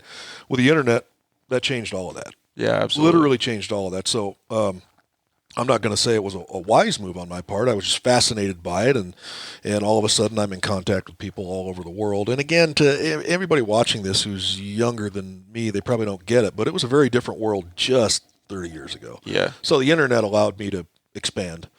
Now it just seems normal. Yeah, it does. But it seems saturated now. Like whenever I think about that, and people ask me, because my day job for the past 15 years or so has been helping people with marketing, building websites, and getting a digital presence, and all of these different brand recognition things. And the first thing that I tell them is, it's already too saturated. Like you're not going to get any growth from this unless you put the work in, like somebody 30 years ago would do by placing orders and going to window shop. So it's different now than it used to be. And in that heyday, it was a lot easier. Anybody saying anything cool there? Sponigal talking about me drinking iso-octane for a boost. Or, sorry, 224 TMP. Sorry. That just takes too long. Jeff, of course, would put it that way. By the way, I mentioned I've made some real friends on Facebook, which is amusing to me because I hated the concept. Jeff and I we're going to meet for the first time at of all things, a fucking risk seminar in in New York in about a month. I think I might need to go to that. Well, it's risk management from the standpoint of financial of mathematics. Oh, okay. Mathematical based risk management, if that makes any sense. Anyway, Jeff's a fellow, I guess, math geek. My point is that I've made real friends on Facebook, which is amusing to me because I used to hate everything about it. Kind of goes along the same lines of what you were saying, though. You grew the business through the internet. Now you can grow your personal. How did you get into the street racing then? So you road course racing. You're going to have to correct me probably 20 times tonight. So the road course racing, you went to the track. Well, I guess maybe the better question is, how did you meet the Stout boys to be able to get into the dirt? Because this shows the dirt life. Yeah. So right. And so I assume they only want to talk about dirt stuff for the most part, which is why I'm kind of blasting through some of this other shit instead of going into detail. The very short story is that at one point Robert Stout was racing a I don't even remember what car it was. Well, now he races the Miata class, right? Well, he's raced everything. I mean, from Indy Lights to sprint cars, but this was a World Challenge car. It was a Scion, maybe, when they came out with that supercharged Scion. I can't remember. Make a long story short, one of their sponsors was someone who has the balls to call themselves my competitor, and they were having a lot of problems with it. They hired a tuner named Shane Tecklenburg to help tune it, and Shane said, "Get those fucking injectors out of there, put these in so I can do my job." And somebody said, well, we can't because they're sponsoring our car. And Shane, being Shane, basically said, fuck you. Put these them in there. anyways. And so, he was being a hard ass about it, which he can be. So your injectors made your way into their car? Right, so they end up in there, and they ran the season. I think they won the championship in that car. So wow. it had one name on the side, but something else under the hood, which is an amusing story. But Shane introduced me to... You'd be surprised how much that happens in racing. Yeah, Shane introduced me to Ken at PRI one year. Unfortunately, I was in kind of a hurry, like I always am at the show, but I remember thinking, that guy was pretty cool. And you didn't know who Ken was at the time? And we're talking about... I knew who he was because it was one of those, man, you look familiar, and then, from television. Right. And so we're talking about Ken Stout, he's done a lot of off-road, he's done a lot of circle track stuff, and he's the announcer for a bunch of television shows. Yeah, and things like exactly. That. So I'd seen him on TV, and it didn't click, and then it registered the voice. As soon as you hear the voice, wait, I've heard that voice. What the fuck? Yeah. That's what it was. Anyway, not long after that, I ended up at Bondurant for their 5-day course, and Robert was my instructor. Yep. And I remember the first time I was in the car with him driving, it was on the little oval section there. They run you through a lot of different things. And I remember not really paying that much attention. I was paying attention to what he was teaching me. He wasn't really pushing the car that hard. He was just trying to show me what I was doing wrong and getting the car around there. And I didn't really pay that much attention. Worked with him more throughout the next couple days. And then one day he got in the driver's seat. Well, he did a ride along. Then he got in the driver's seat to show me, here, you fucking dummy, this is what you're doing wrong. And the accelerometer in my head started going ding, ding, ding, ding, ding. Like, what the fuck, man? Right. When I ride in a car with a driver, as silly as this sounds, I'm not so much looking out the window as I'm like looking over the data in my head. Right. I'm kind of feeling what's going on. And that fucking guy, from the moment he let off the gas pedal at the end of the straight until he finally straightened out the steering wheel in the next straight, was on the fucking edge. Really? And the whole time he's sawing at the wheel, like really quick hand movements, but if you close your eyes, the car is just floating. Yeah. The whole time. And I'm watching that, and there's a way to quantify that in the data. And I'm thinking, man, this motherfucker, I bet if I could quantify this, if I had data in the car, he is on the edge for like 98% of the entire quarter. Yeah. It was just... And maybe he was having a particularly good day, too, because sometimes you're better than others. But fuck, I was just floored. Like, what? Who the fuck is this guy? And Robert Stout is a fantastic driver, too. Holy fuck. I'm talking about Robert. Yeah, that's what I mean. And so, anyway, to follow up on the story, the night you raced, when you were on the track with Robert, I have to back up a little bit. We supply fuel injectors for the Pro 2s and the Pro 4s as part of a spec package for Motec. So I showed up at the local track to give Motec the injectors for the series. I said, I'll just deliver them. I'll come by. I'll watch the racing. It sounds cool. And I hear the name Robert Stout. What the fuck is Robert Stout doing in the dirt, And then Joanna looks it up on her phone, and she says, well, it says he's running a season. He doesn't race in the dirt. What the fuck? And then I look, and he's running around 12th, 13th, or something like that. I said to Joanna, watch. This guy's not going to stay in 12th or 13th for long. And I start watching, and the car's just a ball of shit. It's fucking bad. And I had just recently been doing some suspension stuff that was very much related to, I'm going to describe it as getting the car to make maximum grip over really rough surfaces. Oh, okay. Because that's kind of what he was doing. So I sent a text to his dad. I said, are you here? He said, yeah, I'm here. And I said, man, this car looks rough. Do you need a suspension sponsor? And basically said, well, man, I'd like to talk about that. And I talked to him a couple days later, and he said, well, I didn't know you did suspension. I said, well, yeah, I do, but I don't know anything about the dirt. But I'll tell you what. I said, I will invest the time and the effort, and let's go do this, and we can test. And if you like it, great. If you don't, it didn't cost you a thing. Got it. And I talked to Robert, and basically the idea was, I don't know what the fuck I'm doing, and neither do you, because you're new to the dirt, but we're both good at what we do, so we can figure this out, right? Yep. So we kind of threw up our hands and said, well, fuck, here we go. That's cool. And then I showed up at that regional you were at, and he ran the car in the Production 1000 and the Turbo class and podiumed on both of them. Yeah. Remember that? That's the one I wasn't racing, though. That was right. That was a regional. Yeah. That was my first time on the track with him. That's cool. He actually did really good at that race. I know, and it's like, so now you've you're never talking been in about the dirt. What the fuck, dude? What year was it that he worked with Bondurant? Do you know? I don't remember. That was 6-7 years ago. He's been a driving instructor for, I think, probably a decade now. He works for BMW now as a driving instructor. So I want to say, for some reason, like, I remember his face. I went and taught at Bondurant. They had me become a teacher over there in a YXZ. Oh, for dirt stuff. Cool. On the pavement in a YXZ, so I could showcase the not being able to use your legs and the disability stuff, right? For a group of the baroneurological people. And what they do is they have like a track day or a water day for skiers and stuff like that. So it's a day out for therapy for all these people that just broke their backs and stuff. And that's how I got into be a peer mentor from the Barrows Institute. But we as teachers and as advocates of the program got to go ride with people in the Corvettes on the road course. The yellow Corvettes? Were they yellow at the time? I don't know, whatever they were. But I swear to God, like, I'm thinking in my head, like, maybe you rode them. Maybe, because it felt the same. Like, it felt like I was just like floating on a cloud. Right, and his hands were busy. Yeah, but the car was just smooth as yeah.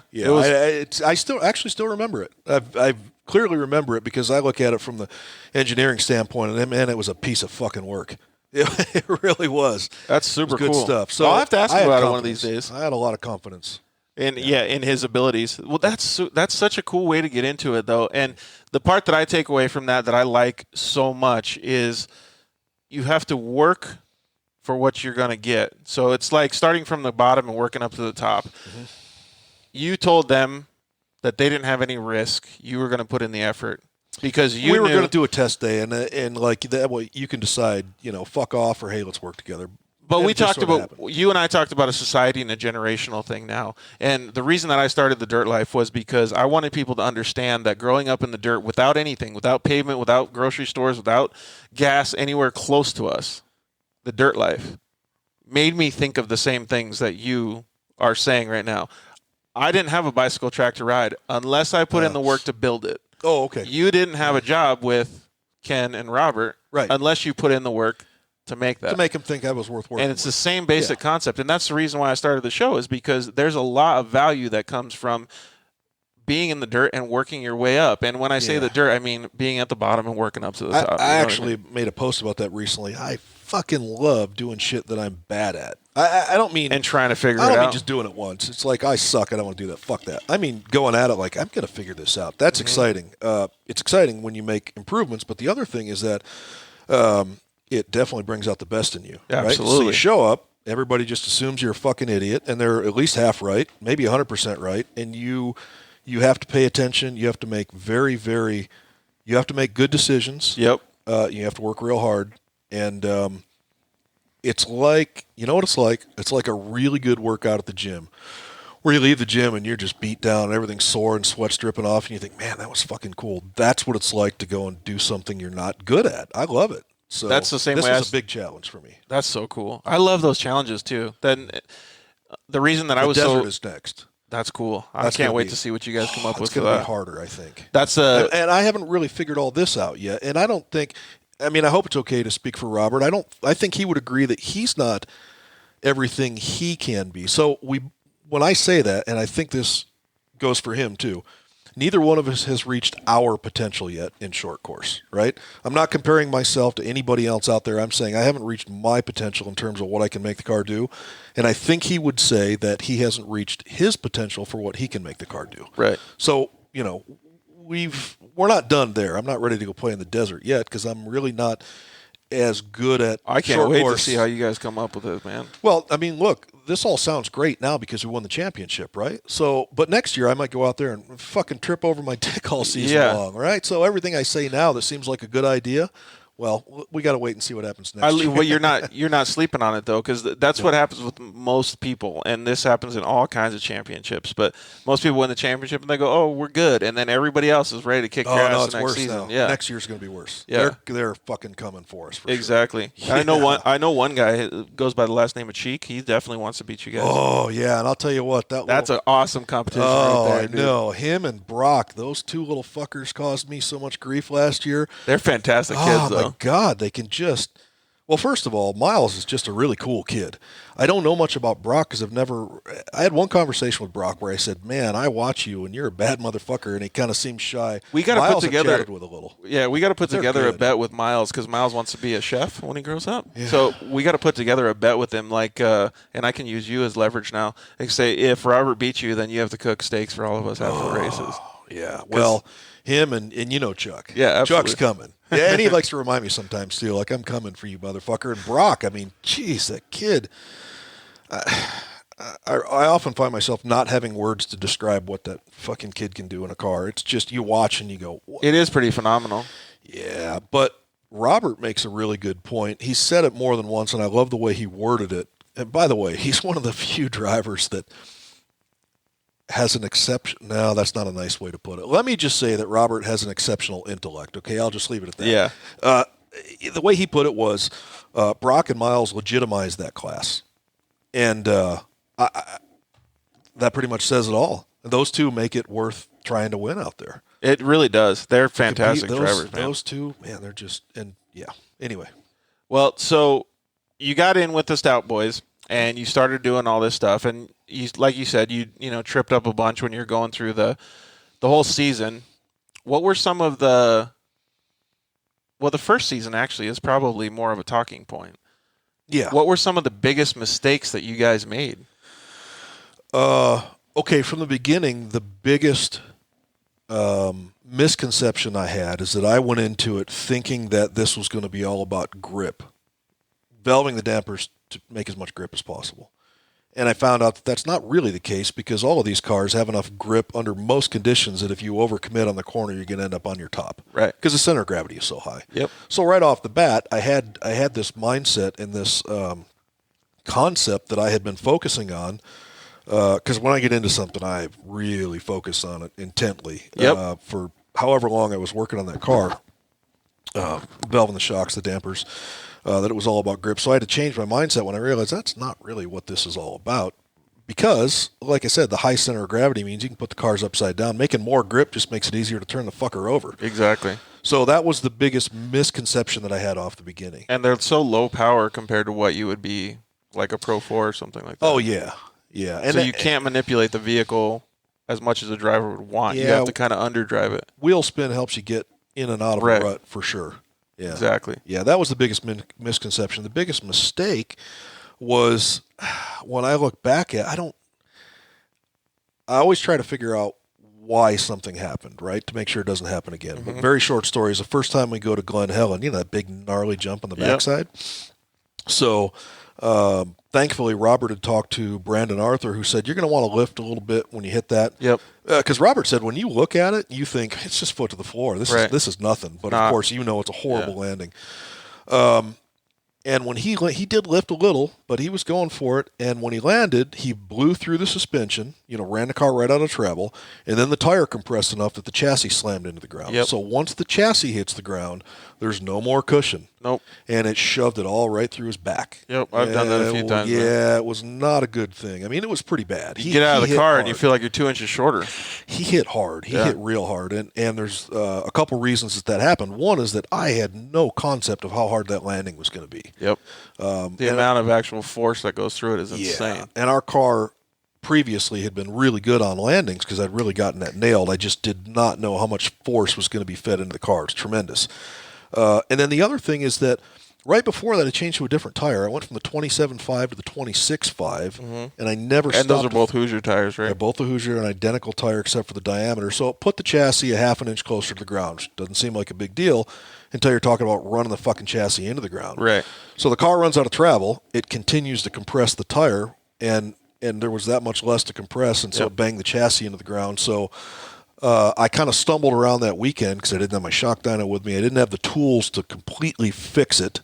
And then I got back to the shop and I did a bunch of work to make sure that it would never happen again. And the next time we were there, the car was great. But the point is that I say that's the biggest mistake because that one could have fucked him up. Right. So, and one of the things that struck me, and I mentioned it, it was a rough weekend. We were all pretty frazzled. When you fuck a driver up, at least for me, I was That's a frazzled. good point because you do actually have quite a bit of resting on your shoulders. Yeah. I was, it was like, holy shit, I could have fucked this kid up. Well, I shouldn't call him a kid. I guess he's 27 now. But anyway, yeah, it was just not cool. So that was the biggest mistake. And then one of the things that it brought to my mind is that even being new to the dirt, one of the things about Robert is he's so comfortable in a car. He's one of those guys that can get in it and just fucking hammer it and go now. And he thought he was being a little bit conservative. So the whole thing is, look, when we get someplace new, when there's some new danger, you need to make sure you're not going to fuck yourself. Yeah, exactly. And me too. I need to tell him, hey, I'm not sure how this thing's going to land, so just fucking take it easy. So I like that mentality because a lot of the, and Hornsby can probably vouch for this too, is a lot of the guys that do the off-road stuff, and me being guilty of this too, coming from motocross, you can manipulate the motorcycle no matter what. So every time I got into, like, when I first started racing short course, it was like it was in slow motion for me.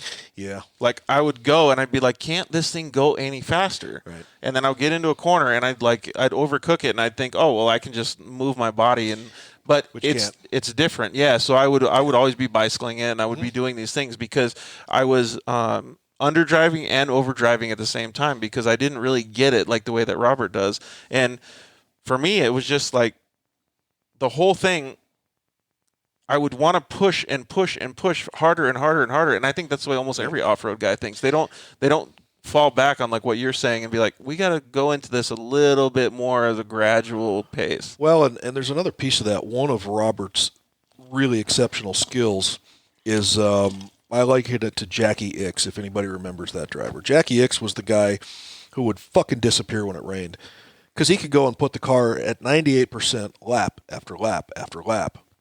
Somebody might get a faster lap than him, and then they'd fucking crash the car. Yeah. Robert's like that. Robert can go out and get on it and get right there close to the edge and keep it there and run without making mistakes. In fact, I think to some degree, as a driver, he's very driven by not making mistakes. The consistency, yeah. He's very, very proud of being a guy who doesn't fuck up. And that's a big part of what paid off in the championship. That's really true. Because, he would stay out of trouble. But the other thing is that he was able to go out in qualifying and just fucking go bang. Yeah. I mean, once he got beat in qualifying. No, I'm sorry, that's not true. Once with our car. The very first race, our car wasn't ready yet. We ran Weller's car. He qualified fourth. It was a last-minute thing out there in somebody else's car. I remember that, yeah. We went out in our car, and all but once he qualified on the pole.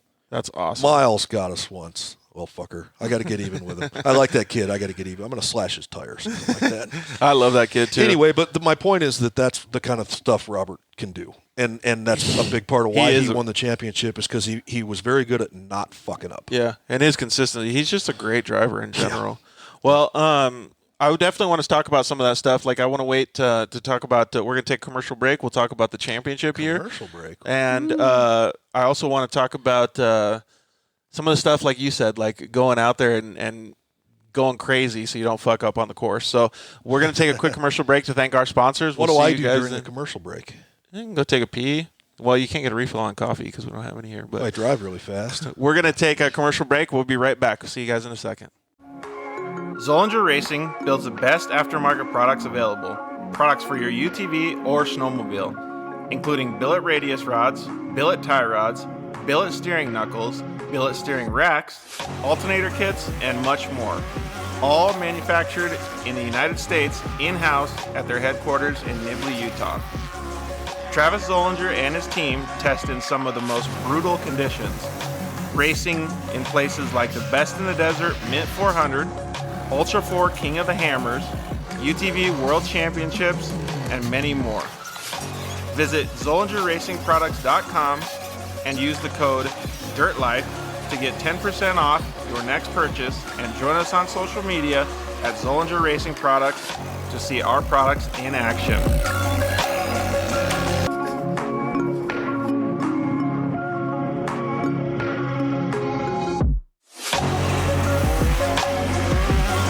Zollinger Racing, the best products, period.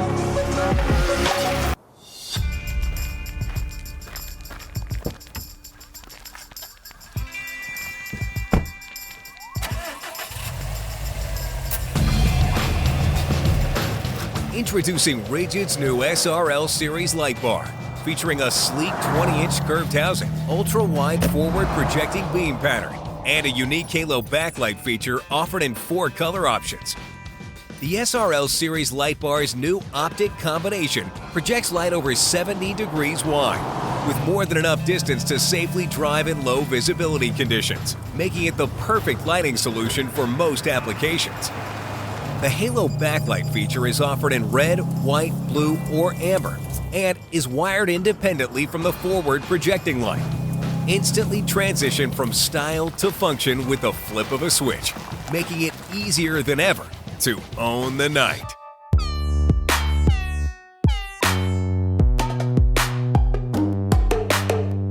Hello, I'm Justin, the founder of Shock Therapy.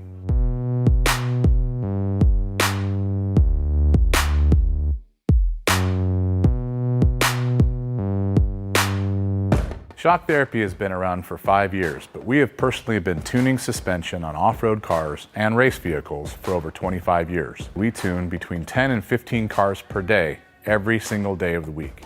Our concentration is tuning shock systems and supplying components that improve the ride quality of your car in many ways. Not only do we work on the average UTV, but we also tune suspension for race teams and professional drivers.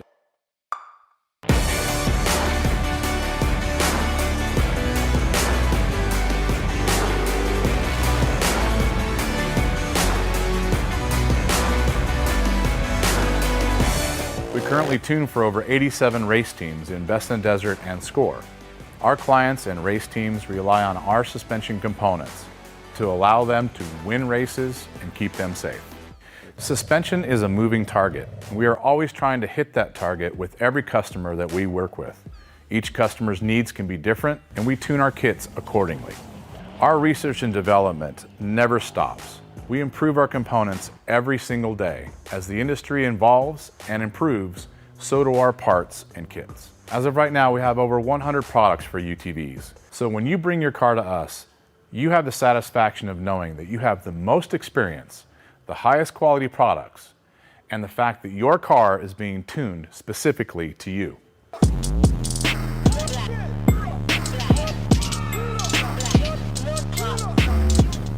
Hey guys, George Hamill here to talk to you about one of our sponsors, Solder Weld. Who is Solder Weld, and what is their impact on the off-road community? Well, some of you may have seen Solder Weld's booths at the races, Lint 400, Vegas to Reno, Score and Snore events, and the UTV World Championship. You're seeing their stickers and sponsor wraps on more and more racers' vehicles every year. But who are they, and what do they have to offer us as off-road enthusiasts? Well, late last year, Solder Weld introduced their new off-road repair kit to the off-road industry and sold out their first week. The interest was overwhelming, as many off-roaders already knew of Solder Weld's aluminum radiator repair rods, and now they were included in a convenient carry kit in camo or black. If you're a racer of any type or off-road enthusiast like myself, you're going to want to take a close look at this product. Solder Weld has combined some of their most elite products into one small kit that fits perfectly under your seat or strapped into your roll cage and allows you to make some insane fixes anywhere you go. How many of us have been in a race or out on the trail and got a rock chip in a radiator or a brake line? We've literally seen a top-tier desert race truck at the 2019 Mint 400 taken out by a simple rock to the radiator. If they would have had an off-road repair kit on board, they could have been back up and running in just a minute. The kit includes everything you need to work on dirty aluminum, stainless steel, copper, and many other metals.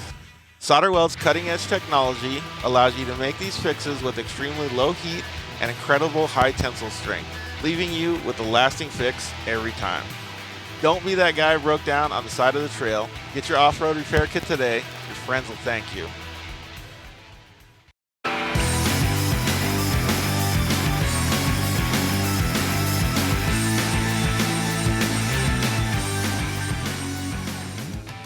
Yeah. We are back. Man, that was awesome commercial break. We want to talk about a couple things, but you had something to say, didn't you? I did. Before I forget, I see Garrick there from Lone Star Racing.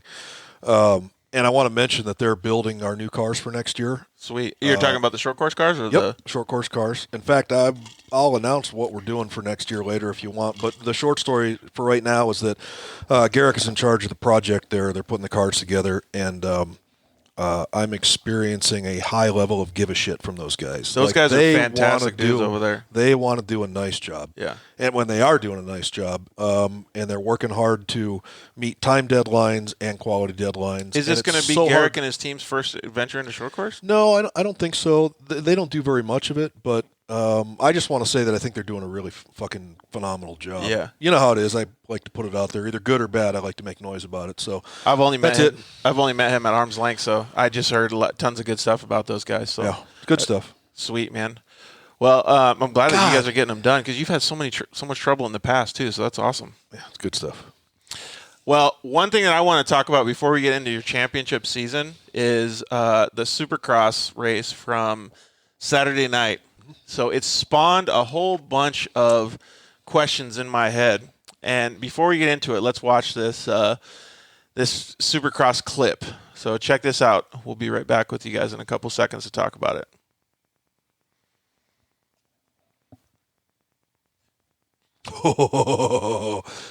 Gosh dang, man. That was a big hit.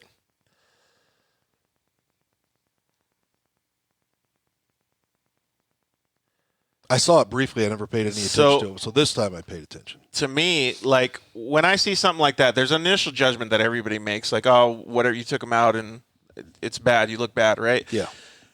The first thing that I thought in this was, okay, two people are going to be pissed. One person's going to be pissed because he fell down. The other person's going to be pissed because he was taken out. Mm-hmm. And one of them couldn't get back up and race. They could have gotten hurt. All these different things, right? But when you look at the general consensus of putting yourself on any race course, myself included, I know the risks when I go out there. Mm-hmm. I know that something can happen. I know that I'm signing a waiver. I know that I'm putting my life at risk. I know that I'm doing all these different things. Does that mean that we should be able to know that these things are going to happen and just be okay with them? Or, you know, because it kind of brings in that thing like we talked about a little bit when we were going to get coffee, is that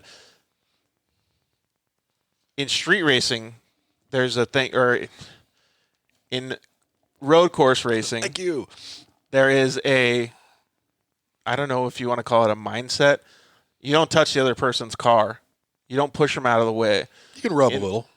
It's different than dirt bikes and short course, though, and off-road. Yeah. You know, that's taking some getting used to for us. Yeah, and so that's kind of where I wanted to get your opinion is, you know, in short course, like for me, I was used to the dirt bike racing stuff. You come in and I don't necessarily agree with the stuff that we just watched, but you come in and you're forceful. Mm-hmm. The short course stuff is much more forceful. Oh, God. It's bad. It's a lot less care. And they even say the term MMA for off-road racing. Yeah, and it gets bad sometimes. It really does. So before you got in the off-road racing, what's the mindset of the road course drivers in situations like that? If you can't get around somebody, if you're held up by them, like when you push them, you see a little bit of pushing and shoving, but I mean, there's a certain, well, I mean, you just don't do stupid shit, right? It's not acceptable. And in short course so far, I've seen a lot of stupid shit. Yeah. I mean, and it's certain people. It's not short course racing. It's certain people. Robert can go out and race with Miles every single fucking race for an entire season without them taking each other out. Because both of them are good drivers and they understand each other. Right. You know, and you can't say that about everybody out there. And again, it's your show, so I'm not going to mention any names, but there are some guys out there that are just fucking morons who will take you and themselves out. A combination of incompetence and not giving a shit. Unfortunately, I was on the bad end of the stick of that a few times. Now, even from championship drivers. Yeah, and at the same time, there are times you just make a mistake, right? In fact, maybe Robert will be mad at me for saying this, but he ended up taking Robbie out one time, Robbie Hornsby, but here's the important part of that: he just plain fucked up, right? Mm-hmm. He's not that kind of a driver. He just plain fucked up. So Robbie, you know, being Robbie, and I would have done the same, came up afterwards, said, "Hey, you just fucking took me out. What are you doing? What's your problem?" And so Robert said, I got no excuses. I just fucked up. I'm sorry. So I ended up talking to Robbie about it later, and basically he said, I appreciate him dealing with it like a man. Yeah. Instead of making fucking excuses like, dude, I fucked up. I'm sorry. And now they're buddies, because Hornsby knows that Robert's a good guy who doesn't make excuses. Anyway, the point I'm making is that sometimes a really good driver will fuck up. It happens. But the way to maybe deal that's with what happened in that video on that bike. I don't know. Well, so we can get into that too, but and it kind of goes along with what you're saying. But the stuff that I've dealt with in short course racing, because in motocross, if something bad happens like that, you'd be like, dude, it was the last corner of the last race of the championship, or something like that, and then you see it's a different mindset. Or if something happens, you go and you talk to the dude and you man up and you say, dude, sorry, or what was your problem? Or most guys won't come up with an excuse because there is no excuse, right? But in the short course stuff, for the first 3 years, every time something happened to me was because of another driver's fault. Yeah. And I couldn't even tell you how many pussy ass Facebook messages saying that they were sorry. Yeah, right. So, and it was like, I was at that same race. Did you not know that you could have come over and talked to me? Well, part of the reason that you see less of that in motocross is that the consequences are higher, right? So if you, I'm not saying you see less takeouts. I'm saying you see less dudes being a pussy. You see more dudes being a man. I see. In short course, there was hardly any of that. Everybody was just chicken shit. Oh, no kidding. And I'm not calling anybody out saying that I want to fight. I'm saying they could have just said sorry. Yeah, and they should. Yeah. So at that point, you know who that person is. The moment that happens, and it's not dealt with correctly, you know exactly who that person is. Right. And in my mind, if I'm on the track, and something goes sideways, taking that motherfucker out. Yep. That's me. I will tell you that I think Robert is much more sensible. I agree. He's far less of a hothead than I am. But my thing would be, all right, dickhead. Anyway, maybe that's not relevant to the show. Sorry, I think it is. Some of those guys are fucking morons, and some of them are phenomenal. And this is the exact reason I wanted to get into this, is because my initial thought when I saw that was like, what the heck was that guy thinking? And looked to me like he just fucked up. So there's that, okay? But doesn't make it right, but I know enough people to be able to understand what was going on through his head, because I heard through the grapevine what he actually said to people, not what he said in press conferences and things like that. Yeah. So understanding the situation and seeing how it went, there's two sides of the story. You could see the red side of the story, and you could see, oh my God, that guy just took me out. You could see the blue side of the story, which is the Yamaha guy. He actually fell down because he was too hot in his head, because he wanted to get going and win the race. He wanted it too much. He was driving over his head. Basically, yeah, riding over his head, driving over his head, and he cost himself because he fell down. But well, and look, that's what happens a lot in short course. It's incompetence. And I don't want to say it was incompetence for him. I want to give the benefit of the doubt as well as responsibility. Okay, but I would say if he pushed too hard, I mean, he fucked up, right? And absolutely. What's the definition of being incompetent? 100%. But it happens. And I'm not vying for anybody in this situation. I'm only trying to state what I see from both sides of the story and what happens in a reaction standpoint. So he unfortunately made a mistake. Purposefully or not, that's to be judged by the person that's looking at the video. He made a mistake, and when he was on the podium, he got booed by 60,000 fans. And all of a sudden, he's made a very, very bad career choice. He's now cost himself popularity, which is unfortunate in his case. And I'm not saying he did good or bad. I'm saying this is what happened. This is the reality of the situation at this point. Those things don't happen in short course racing.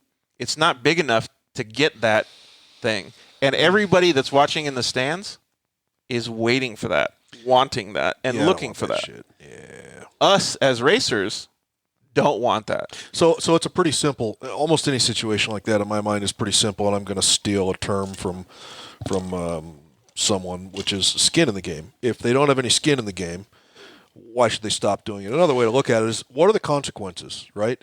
When somebody you don't go to a out, road course race looking for a fight. You go to a short course race looking. If you're a fan, you go to a short course race looking for a fight. You think so? Absolutely. That's what they're sitting in the stands for. I don't see it happening out there. I've seen if there's things on 10 the Pro track. 4 trucks that go out there, Yeah. 3 of them usually finish. Yeah, except that I never see any brawls in the pits. I'm not saying brawls in the pits. I'm saying that they use their trucks to fight. Oh, that kind of a fight. And Well, that's what they're using to market short course. Yeah, I don't like that kind of marketing. Me neither. I would like them to market some fucking racing, not.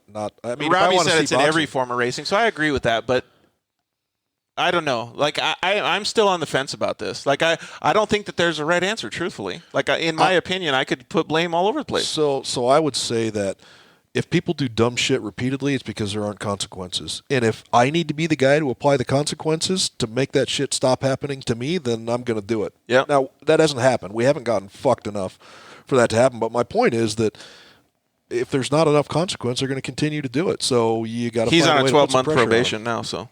Is he? Yeah. Yeah, well, so there's some consequence, and maybe there needs to be more consequence in short course, and it doesn't necessarily have to come from the officials. That's pretty true. I remember one time I got taken out, and our mutual friend Robert Van Beekum and a guy named Adam Grunder and a couple other guys made sure that it never happened to me again. Right. You just got to let people know you can't fucking do that. Yeah. That's why Robbie came to talk to Robert. Like, look, motherfucker, I'm not the guy you can do that shit Right. to. Yeah. And as it turned out, it was shit that happens, right? But the point is, Robbie was not going to let that go down. And I think when somebody fucks you need to let them know. How would that you you're feel? Not gonna put up how with would you feel at a professional level? And so the Supercross this and is a motocross. professional level. Supercross and motocross is not like F1, but let's use F1 as a context here. Let's just say Lewis Hamilton and Leclerc get into some sort of battle on the track, right? Do they walk up to each other and settle it as men afterwards, or do they just go about their professional business? I don't think people should be brawling in the pits. I'm not saying brawl. I'm saying have a conversation like what Robbie and Yes, absolutely. And leave it out of the press conference. I mean, fuck those guys with the cameras. Who cares, right? They can deal with it on their own. and I agree with that 100%. Now, I'm just wondering there's only one problem with that. The adrenaline levels are so high during a race that immediately after, pretty much everybody's got a bad case of the stupid. So there's go a eat some downside tacos to it. first and then come back. Yeah, very possibly. Yeah. But most people, unfortunately, don't have the spine to do that. Once they're no longer angry, they won't be confrontational, or they won't bring it up. It happened to me a bunch in short course racing, and I never once sent a Facebook message like what these people did to me. Yeah, but I walked up to people straight to their face and I said, "Hey, What did you do? Why did you do that? What the fuck?" But I asked them. I didn't say you're in the wrong. I said what happened? Yeah, that's good. That's a good approach. Well, I think it was a good approach, and it was also me just being me, but I think it could have been more stern and showed my frustration and my forcefulness. But I also think that it was the best way to deal with those situations in those cases of those people accepting it, because had I gone up there with guns blazing. I like the idea that you asked. I would have gone up with guns blazing because I would be an idiot and angry, which is fucking stupid. The way you did it is far better. Now, then if they give you a stupid answer.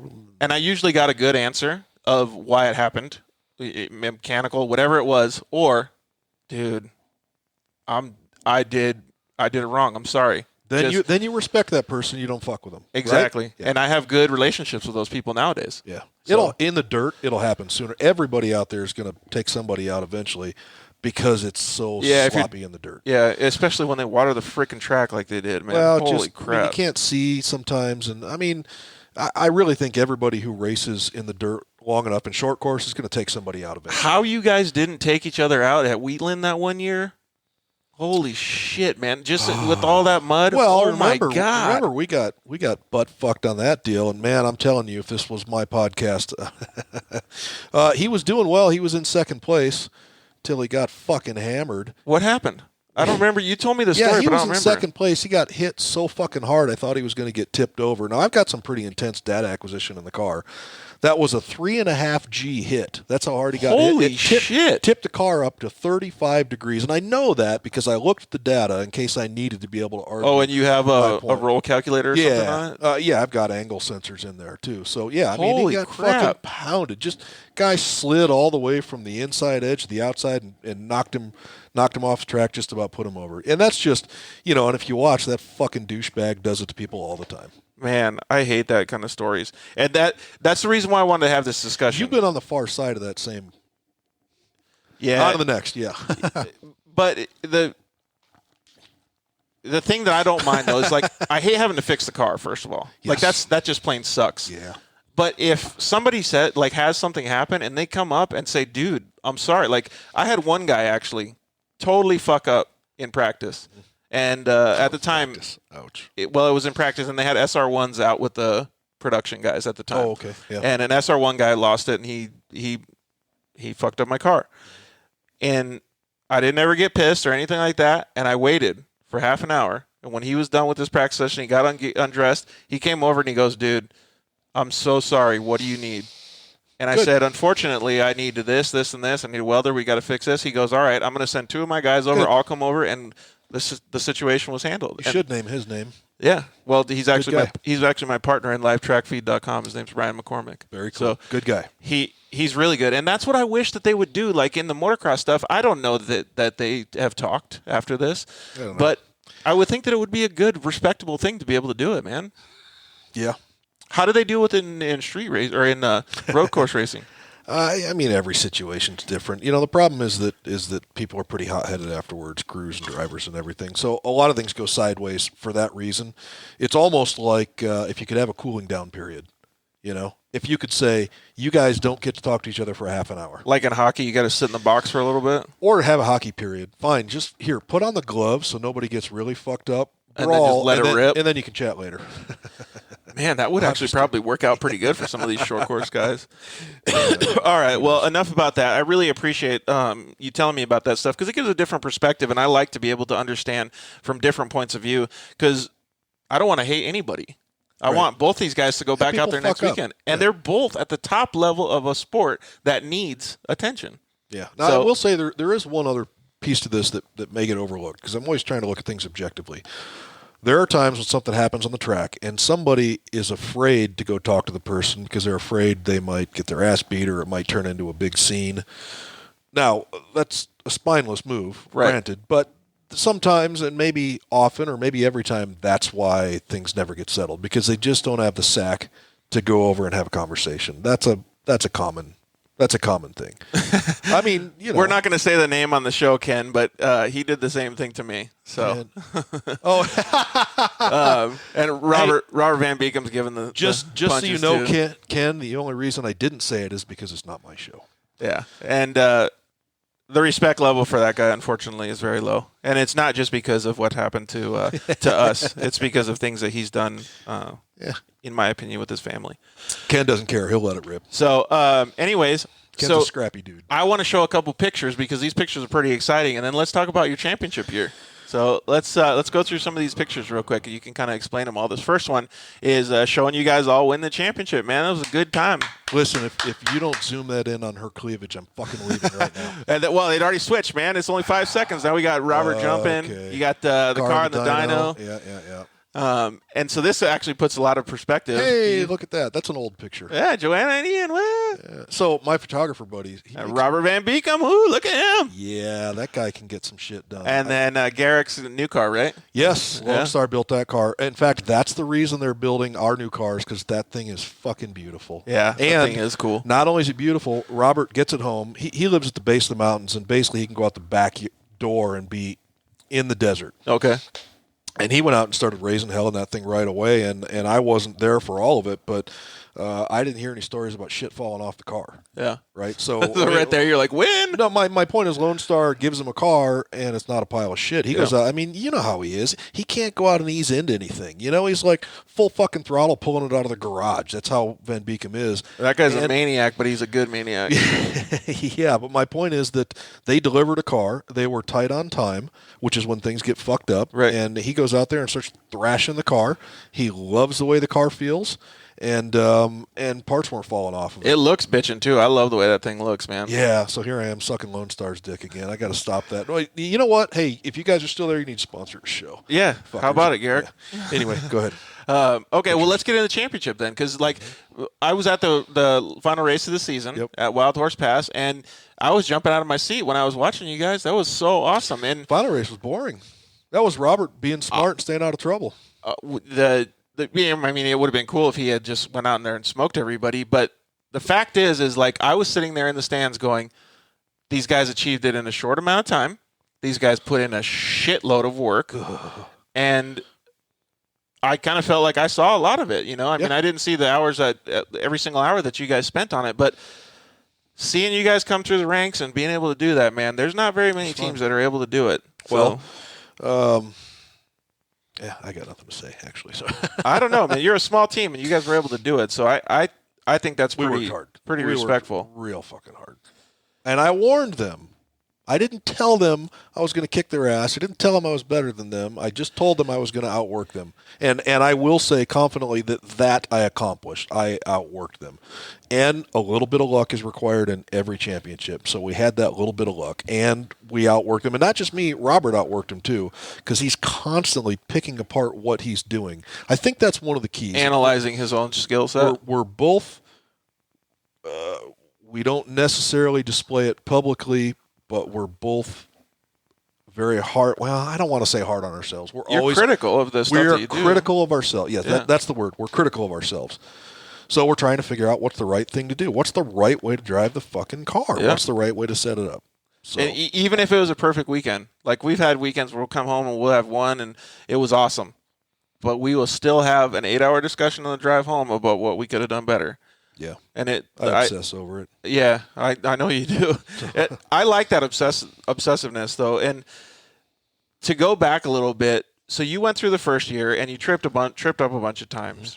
We had a handful of like 7th place finishes and shit like that. It was not cool. But you got on the podium a few times. On the podium a few times. On the pole a few times. The second year going through it, you guys made a lot of changes, and one of the things that I thought was really cool is you helped Lucas develop the programs a little bit. So you helped some of the tech guys, and you had some really mindful things that were intellectually stimulated and to help the series grow as a whole, to make it more competitive for everybody. Well, we made an effort to work with them rather than against them. We worked hard to develop a non-adversarial relationship with the people making the rules. Exactly. Yeah. And it makes a huge difference when you do that. I think so. And that kind of goes along the lines of what we were talking about. You just be a man and you show what needs to be done, and you offer solutions. And it's the same kind of thing that you were doing with Robert and Ken. Now, did Robert and Ken have expectations on what they think? Because Ken's been around the off-road scene for a long time. He's seen a lot. Did he have expectations and understand the path that you wanted to take? I don't know, and the reason I don't know is that remember when I said early on that the best way to find out everything you're bad at is to start a business? Yeah. Well, one of the things that became very clear to me over the years is that I have a near sociopathic lack of empathy, meaning I don't really get what's going on in other people's heads because I don't fucking care because I'm busy doing my own shit. Mm-hmm. I should have a good answer for you. The problem is I don't pay enough attention to that stuff because I'm so focused on what I'm doing. And then when somebody jumps in to say, hey, what are you doing? Then I'm just fucking pissed off. Leave me the fuck alone. I got shit to do. So I'm not always the easiest guy to work with.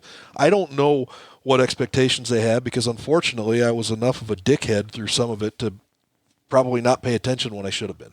Well, maybe I'm just telling you that's like I'm very self-critical, and that's one thing that I'm bad at, and so I don't have the answer to the question because I was just single-minded. Well, Ken put a cool guy with glasses on there, so he must have thought you were cool. Well, I mean, but at the same time, I'm sure there was a few times he's thinking, that fucking guy.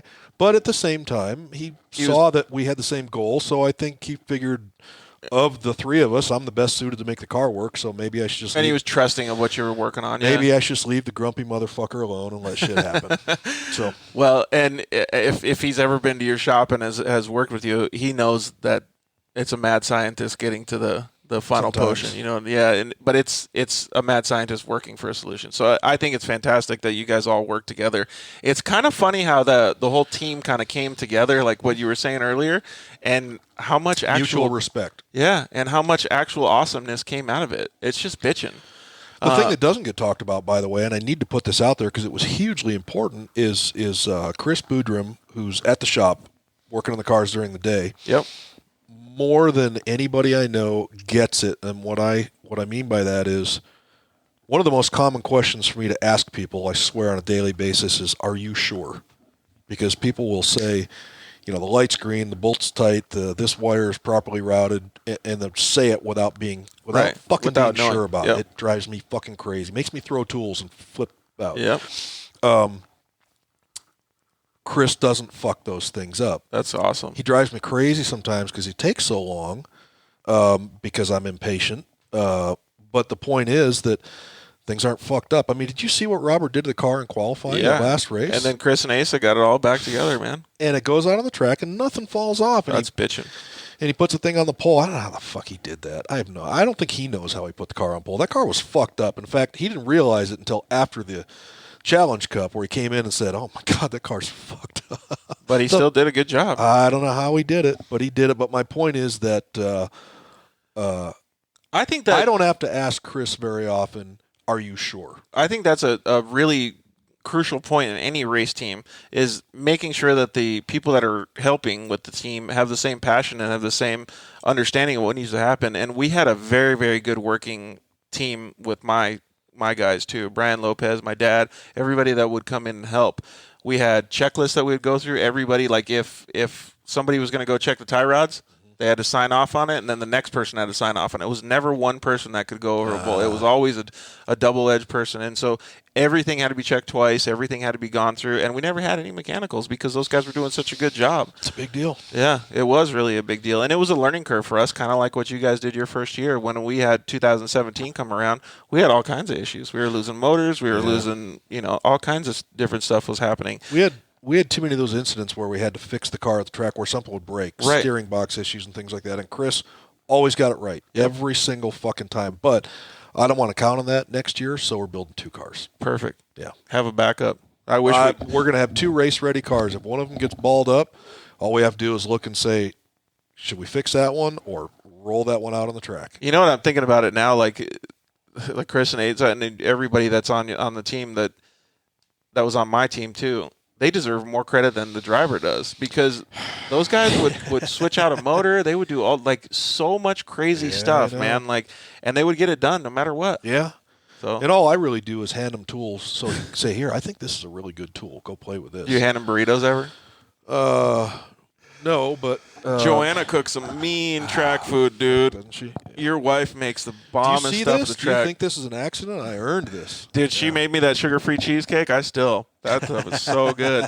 Well, so we know that you went and won the championship, and you guys were able to come out with Robert won the championship. Yeah, well, that's a team effort. It is. Makes the dream work. It is, but that's in the dirt particularly. It's more about the driver than anything else. Yeah. Yeah, I think it has a lot to do with that. But I mean, look, this isn't very nice to say, but I don't really care because it's true. The reason Brock is so fast is because Brock's driving the car. Right. Right? Absolutely. And so that's the way it is in the dirt. It doesn't work on asphalt. You don't put a driver in a car and say, well, you're the best driver, so you're going to win the race. It doesn't work. Right. The car has a lot more to do with it. Well, yeah, the car's got to be right for the best guys to go the fastest. Yeah. And in the dirt, you gotta fucking drive. Yeah. And this was something Furrier told me from day one. He said, you don't get to fucking play around. You don't get to buy speed in the dirt. Right. You gotta drive the fucking car. So, man, I wish I could race with you guys still. Well, would love come to. on out. I got to see if this eye will fix itself. Yeah. You can race with one eye. I swear to God, you wouldn't be the only blind motherfucker out there. I don't want to be the ping pong ball, though. So Ken said he expected to be top 5 year 1. So I don't know that we were 4th. Yeah, by the way, that camera makes me look really fucking fat. I'm not coming back until you get the slimming camera. All right? Let's see. How about this one? Ooh. Go to that one. Yes, I want to be on the slim camera. So, well, now let's go into a little bit about what you guys got going on this year. So you guys have 1 or 2 cars this year? Hey, hang on just one second. Hey, Ken, would you please chime in and tell them if I can tell everybody what we're going to do for next year? I think it's okay. It's not like it's a big secret. I just want to make sure it's okay. You don't have to tell us anything specific. You guys are still going to race Lucas Oil, right? Yes. Okay. Yep, we're coming out with a car and a spare. Okay, cool. And I'll tell you what they are if and you guys are going to race in the Production 1000 class, or are you guys going to do the Turbo class? Production 1000, but I'm headed. I want to get into Turbo class quick. So I'm playing with Van Beekam's car as well. I mean, I've put a fair amount of effort into that car, so hopefully he does well too. Yeah. So and Robert Van Beekam has a Polaris Turbo. Robert Van Beekam just called me fat. Motherfucker. I'm going to fuck his car up. Wait, you're going to see the worst handling razor on the track. Ken's laughing, so we're not getting any answers out of that. Yeah, okay. So it will be cool to see you guys at the track, though, and in what I'm understanding is you guys are going to be a little bit more prepared. So I hope so. Yes. I think that's going to be pretty cool. I know that the car this year wasn't quite up to your standards and up to your liking. You figured out a lot of stuff, and now you're starting from a different standpoint, and you're going to be able to have more of the stuff that you want. That's going to be cool. Okay, so I'm going to tell another story. Isn't that why we're here? Yeah, okay. Stories. I wanted to change manufacturers this year because I simply wanted to do something different. Right. And because this whole thing to me is just about the challenge, right? And so I thought it would be really good for me and even for the drive for all of us to say, we're going to come out and do it with a completely different car. And so I looked and I thought the Razor's the car to do it with. And I bought one and I tore it apart and I started playing with it. I started modeling it. I built a bunch of parts for it. I spent time playing on the dyno. And when you say time, we're not talking about 2 hours. We're not talking about 2 hours, no. You're right. To make a long story short, the heads, particularly the exhaust port on that engine, is such that I don't think I can make the power-to-weight ratio that I need to make. And furthermore, I can't get the top end out of the car that I think I need with the gearing in the car. Even if I can achieve the power-to-weight ratio that I think I want, it's going to be fully shifted out at some point down the straight, and it's going to have to rev out of its power band, and I think it's going to lose out there. And as much as I wanted to do something different, I had to stop and say, okay, does this make any sense? And I realized I don't want to go out there with one hand tied behind my back. Even though I think that the car's 220 pounds lighter, I think I could make a better handling car. There are neat things about the car. I eventually decided I didn't think that was the best choice. The other thing that I think has potential is the Textron, but the short story is, I looked at it and I tried to look at it as objectively as possible, because I'm not looking to suck any manufacturer's dick. I just wanted to do what was best for us, and I still think the Yamaha is the best car. I do too, for short course. I don't know if it's the best car overall, but I think it is for the short course. Yeah, well, from what I understand, they don't make a great desert car. I don't know, because I don't know shit about desert, but I will tell you that I think right now, I think we have the best chance with the Yamaha. Yeah, I don't disagree with that. So we're coming out with the Yamaha. You got to you got to give Miles Cheek and Chuck Cheek kudos then, because they're making it happen, dude. With that Polaris. I know. And one of the things, he was a pain in my ass, man. One of the things that you got to go back on is you can never rest on your laurels because he's such a great driver. Well, and that's one of the reasons I wanted to come out with a completely different car. I just wanted to say, man, I bit off another really big piece, and I'm going for it, and somehow convinced Robert and Ken to follow me. But I set a deadline of January 1st, and it was like January 2nd or 3rd. I sent Ken a text and said, man, it's not going to happen. I think I was coming.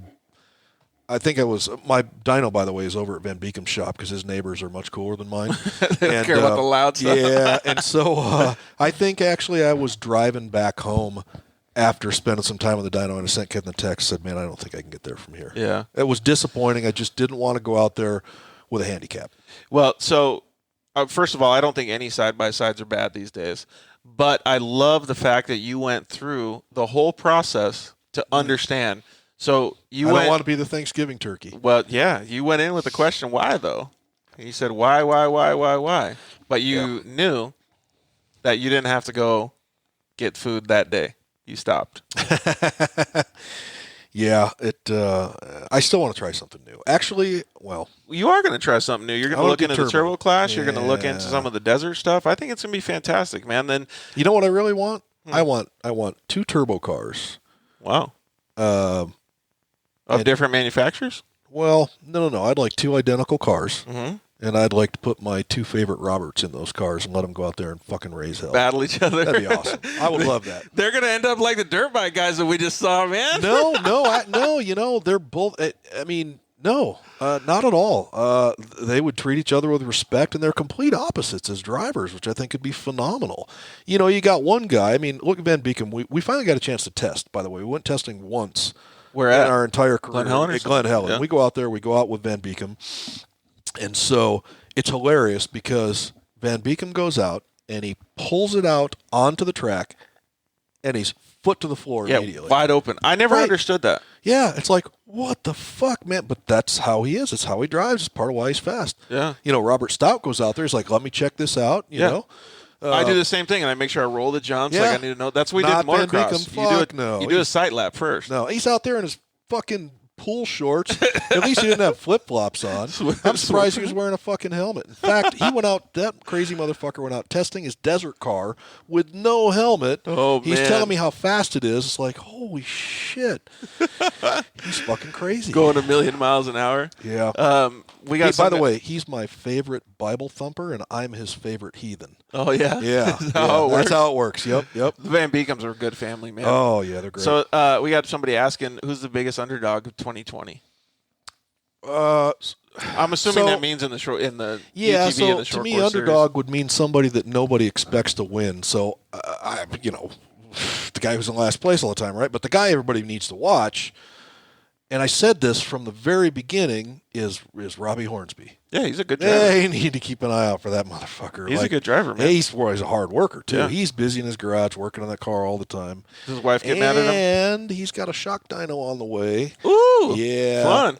I'm just telling you, watch that guy. He's going to be trouble. He's going to be a lot of. In fact, I'm going to be stabbing his fucking tires in the pits, too, because he's going to be in our way pissing me off. He's just a good dude, though, so if he gives you trouble, you're going to like it. Yeah, the problem is he listens to Kid Rock.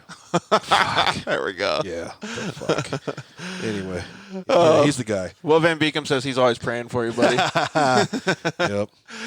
Ken Stout said amen. Good job. All right. Well, it's getting a little bit late here. We're going on 2 hours, so let's use this last 10 minutes Shit, I'm for just getting warmed up. Let's use last 10 minutes for a Q&A here. So I know some of these answers already, but I think the audience will get a kick out of this. And you haven't seen these questions yet. So first one, blonde or brunette? What the fuck does that have to do with race cars? Absolutely nothing. It has to do with you. You're the star of the show here, Brunette, bud. definitely brunette. You're going brunette. Okay. Yeah. Well, thank God. And you already have a fantastic brunette at the house. She made me sugar-free cheesecake. Yeah, I like her. Yeah, she's pretty cool. She's a good mom. Is she? She's the best mom. Yeah. She seemed like it. And I remember going to your house when we had dinner over there. And you're a good dad. Van Beekum's a good extra kid. So Van Beekum is one of my kids' favorite people, by the way. Because he's a kid with Ian. Yeah, he's awesome. Yeah, So Ian loves him.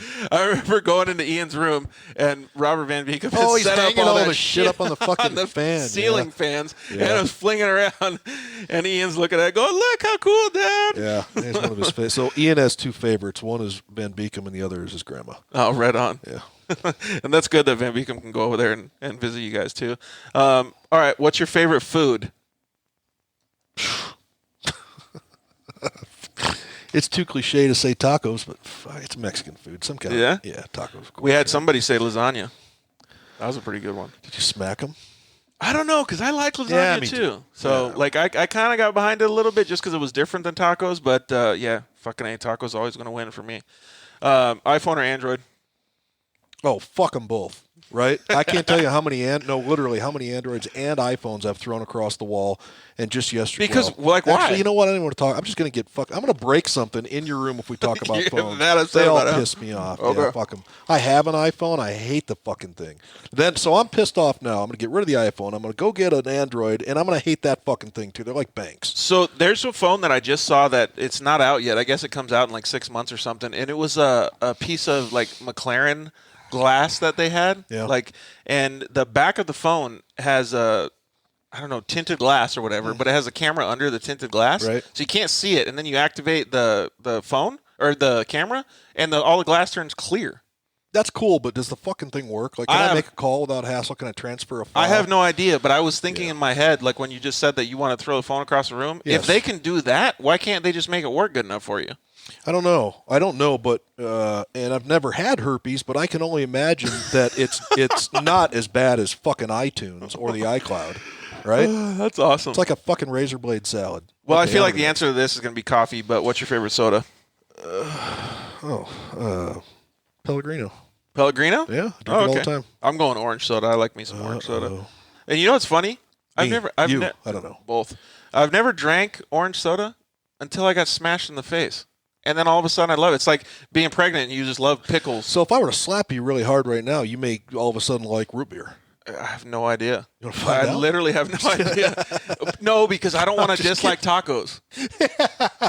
Suddenly your favorite's going to be French fries. Oh, my God. That would be so boring. I would have no... I would have no friends after that, man. Yeah. Okay. Well, and this is actually a loaded question for you. With all of the last one was a lot. with all the road course racing and all of the off-road racing that you've had now, what's your most memorable race? I don't have a most memorable race. I have a Most memorable track incident or something? most memorable qualifying session. Really? What was that? So Robert goes out in the second practice at the last race at Chandler. Mm-hmm. Fucking car is hooked up, and he is just flying, and he realizes he's got like 9/10 on the field. And what he relayed to me is he's thinking, fuck, I'm going to put a second and a half on these guys because I'm ready to fucking get after it. Well, he catches both tires in the rut, and the right-hander goes for a tumble, couple rolls, and endo, wads the car up.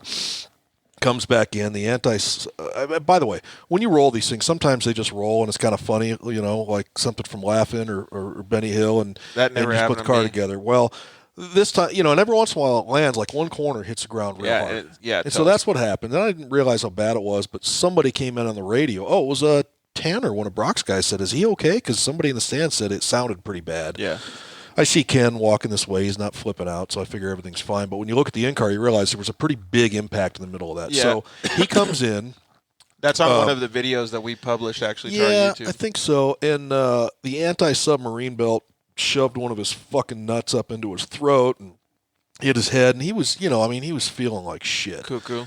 Somehow we get the car back together. I don't know how the fuck it happened, but it happened. Anyway, the point is he goes out there with a completely fucking hammered car and puts a thing on the pole. And for those people that don't know what happens with a Yamaha YXZ is they're notorious for the chassis bending right behind the lower front control arm. And what happens is that, and especially in short course racing, is every time you're driving the car, like let's just say you go over a speed bump or something, it'll twist the wheel like this and it'll shove the car because it's not rotating it or pushing the dampers down properly. So right now, the wheelbase, that car's done. The wheelbase on the passenger side of the car is 2 inches shorter than the driver's side. Wow, so it got really hammered. He put that fucking car on the pole. So I've seen him. That's my most memorable moment. That's insane. I've seen him have half an inch different wheelbase, and the drivers can't even drive them. 2 inches is insane.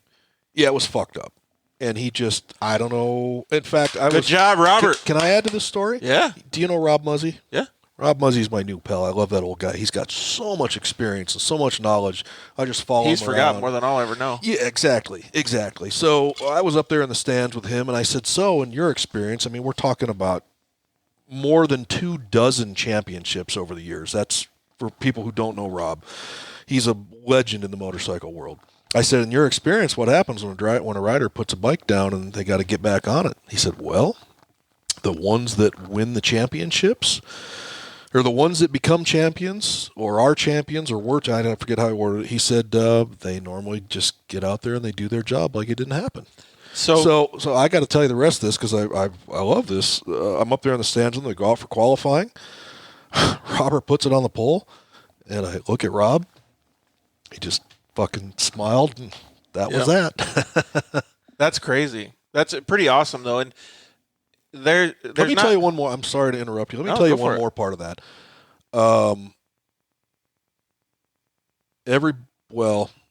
There are people who like to have excuses when they're not winning. Mm-hmm. We all do, right?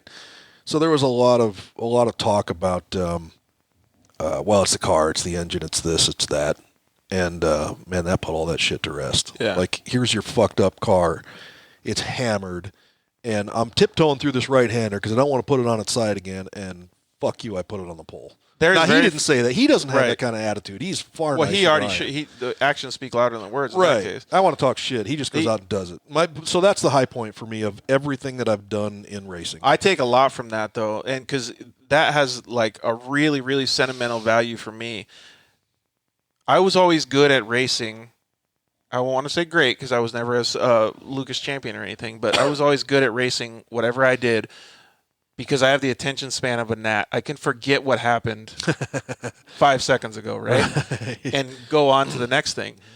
But that is another thing that has to do with the dirt life because that has helped me so much in the adversity that I've faced in my life because I don't remember the bad shit as much as what other people would. Yeah. I remember the good things that happened along the recovery process and what I have to look forward to.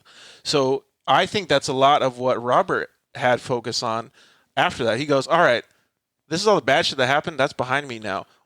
They have to fix it, and now I can look forward to doing these things with this situation. So me in my current state, I have a fucked up head, but I can do things still pretty good, and I can look forward to what's going to be better. And that's what he was thinking when he went, I have a fucked up car, and now I have to go and deal with this. Well, since you have a bad memory, I just want to remind you, don't break your back and don't get run over by cars. In fact, I'll write it down if you want. You can stick it up here on the wall. Just to remind yourself before you leave every day. Let's tattoo it to this bad freaking eyeball right here. Yeah, but the point is, when he wadded that car up, I said, okay, well, we're not going to get the championship this year. And then he went out there and basically prove you wrong. Fuck this, we are getting the championship this year. God, that is so cool. Yeah, like I did before, congrats to Robert for coming out. It was a big fucking deal. But awesome for Chris and Asa to come back and put that thing together. And and you guys as a team to all work together. Like, that's bitching. And thank you for having the taco party afterwards, too.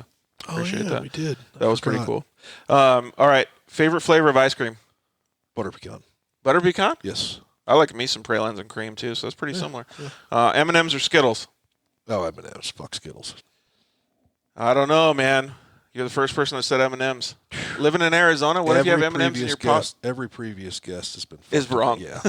What if you have M&M's in your pocket in the summertime? I've done some dumb shit in my life, but I've never put M&M's in my pocket. That was one of the reasons that we had Skittles on here. Dogs or cats? I like dogs better, but yeah. You guys have pets at the house? Not anymore. You got a little kid, right? Yeah, I have a pet. His name is Ian, little fucker. This question was left over from last time, but burritos or tacos? Tacos. What if it was a really shitty taco or a fantastic burrito? I'll take the burrito. Yeah. Good. Those adjectives mean something. I can put it together. Yeah. Gotcha. That was just a mathematical equation for me. What's your least favorite meat? Like chicken? Chicken. Yeah. Okay, so what if it's a chicken taco or a meat burrito? I'll have to have a beef burrito. Yeah, there you go. If you were a character in The Hangover, the movie The Hangover, which character would you be? I don't remember because I was fucking hammered. You had a hangover the next day? So there's Mike Tyson. Mike Tyson. Definitely not him. There's the Japanese guy that's all over the place. Pretty exceptional left hook, though. Oh, really? Yeah. So I don't want to be a part of that. If I catch you. there's Alan, the weird guy. I just remember laughing my ass off, but I don't remember anything. I'm sorry, I'm too much of a geek. Who do you want to be, Goose or Maverick? Goose or Maverick? Oh, that movie was fucking stupid. I don't know. No, I know way. Everybody's mad at me now. Dude, yeah. Okay, we're going to get a whole bunch of hate comments now. I know. I'm probably never going to sell You got to pick Injector. one, Goose or Maverick. Well, Maverick sounds cooler, so I'll take Maverick. Gotcha. Yeah. And final. I think I was 17 when that movie came out. I remember watching it with a They still have that house in Oceanside. Pretty hot little girl, and I was thinking, this is fucking stupid. Really? And I was just wondering if I was going to get to play with her boobs afterwards because she made me sit through that stupid fucking movie. Oh, great. That's awesome. They still have that house in Oceanside, and they were actually. I did get to play with her boobs. Good job. By the way. Yeah, sweet, man. Yeah, so let's. Glad. And the final question, and we asked this to your mechanics too, Chris and Asa. Chips and guacamole or French fries and ketchup?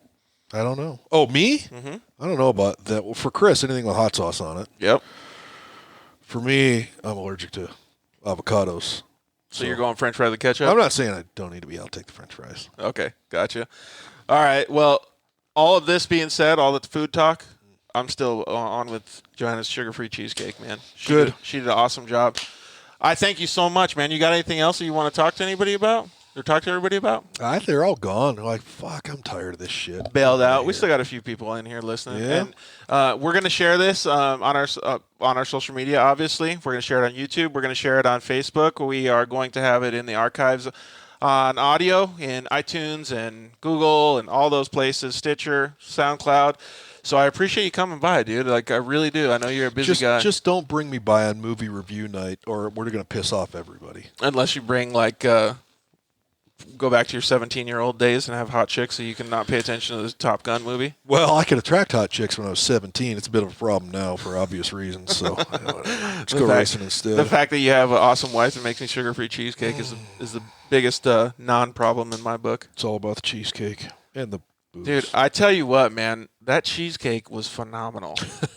Like, I haven't stopped thinking That's how you're going to about it. end the show, is Joanna's Cheesecake, huh? Joanna's Cheesecake. Thank you very much, great. guys. No, I got to end the everybody. show with thanking our sponsors. So, like I said before, well, I really appreciate you coming down, dude. Thank you very much. You did an awesome job tonight. And All I do is run my mouth. Everybody knows I'm good at that. Blah, blah, blah, blah.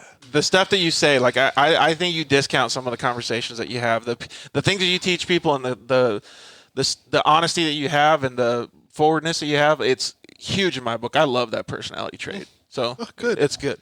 I want to say good luck to you. Good luck to Ken. Good luck to Robert. Hey, you know what? I don't want good luck. You just want skill set? I want earned success. Yeah, I think that's good. Okay, so earn success this year, boy. Yes. But I do want to say, Either earn it or don't. I want to say good luck to everybody this year. I was talking to Miles Cheek a little bit earlier today. He's excited for the new season. Kid's cool. I like think him. Robbie Hornsby's going to do good. He's going to turn some more heads this year. I gonna hope be that trouble. Van Beekum has some good times this year. Yes, and he will. There's tons more people that I would just want everybody to do good. And I can't wait to see what happens at the first race, man. Yeah. I think it's going to be bitching. It's going to be us trying to deal with Robbie and Brock and Miles and a few other guys. Here's what's going to happen. There's going to be a few other guys that nobody's expecting. They're going to be right up there in the mix, too. That would It's actually gonna be happen. pretty cool, though. Yeah. I love that. The more competition, the better. That's what I always used to tell people is I would rather have 40 guys out on the track. You know what the funnest short course race that I was ever in was at Glen Helen. I was in a Polaris RZR, and there was 38 cars in the field. Oh, It was nice. nuts. Like you couldn't, like when it got strung out, you were always around a car. Yeah. So I broke a belt in the qualifying. So I started in A belt. late- See, if you'd been in a YXC, that wouldn't have They happened. didn't have them yet. So it was 2015. So I broke a belt in qualifying, and I ended up starting somewhere around the 30th position. I was 2.5 feet from getting third at the end. No shit. Yeah. You need to get back out there. I'm just saying, it was the funnest race. Like brought me back to Wait, the how many motocross days. people did you punt? You punted 27 people? I didn't run into one dude. Oh, okay. That's whatever the spotter making was sure. doing that night was like the magic, man. That was Because it, huh? I could not believe it was fun. It was the funnest short course race I've ever had in my life. Awesome. And I didn't even win. I got fourth. So. Wow. But yeah, so thank you very much to all our sponsors. Thank you very much for coming down. I do want to say again that Zollinger Racing Products, we are giving away these Pro Series 7075 made in the USA billet aluminum radius rods for Polaris, I think it's a XP Turbo. And we're going to give them away on the February 3rd show. So definitely stay tuned for that. We are going to post on social media next week, I think it is, for all the contest information. So join our social media at The Dirt Life Show on Instagram, and you can enter to win these bad boys for your Polaris. These things are super killer. We can't wait to give these bad boys away. Thank you very much to Shock Therapy for being one of our awesome sponsors. Use the code DIRTLIFE to get a discount on all their stuff. And you can even give them a call, like I always say, and get your suspension done. Use the code DIRTLIFE. Tell those guys we sent you. Thank you very much to Zollinger Racing Products. Use the code DIRTLIFE on their website to get all your parts for all your side-by-side stuff. Thank you very much to Solderweld, and thank you very much to Rigid Industries, both very, very good sponsors. I really appreciate everybody for tuning in and for joining us and listening to us just talk shit all night, man. I have to say this is a lot better than the last time. Remember when I showed up with the hookers and the hash and your girlfriend threw me out? No, we can't talk about that. that. Was a rough night. That never happened, but I wish it did. Like, maybe we could do it in the future. Yeah, that'd be a nice gag, wouldn't it? It would be a pretty fun night, too. And then we would actually know. We wouldn't have to worry about which character we wanted to be in The Hangover. We would know which character we're going to be the next day. Got it. Yeah. So thank you very much for everybody for joining in. We don't have a show next Monday because we have a show next Friday. And, well, that's in 5 days from now. And we're going to have it in Temecula, California at the Warfighter Made headquarters. It's going to be super, super cool. Robert has invited us over there to hang out with him and the Warfighters. We're going to have a live show party. We're going to have food. We're going to have drinks. I'm not going to say what kind. Probably water, sodas, little kid drinks. So please, please, please join us over there. It's going to be super fun. We can't wait to see everybody there. Thank you very much, everyone. We love you. Good Hey, night. You're doing a good job, George. Thank you. No, thank you. I Yes. appreciate it, man. I Bye. hope everything gets better in the future. We'll see you guys later. Thanks for listening to The Dirt Life Show.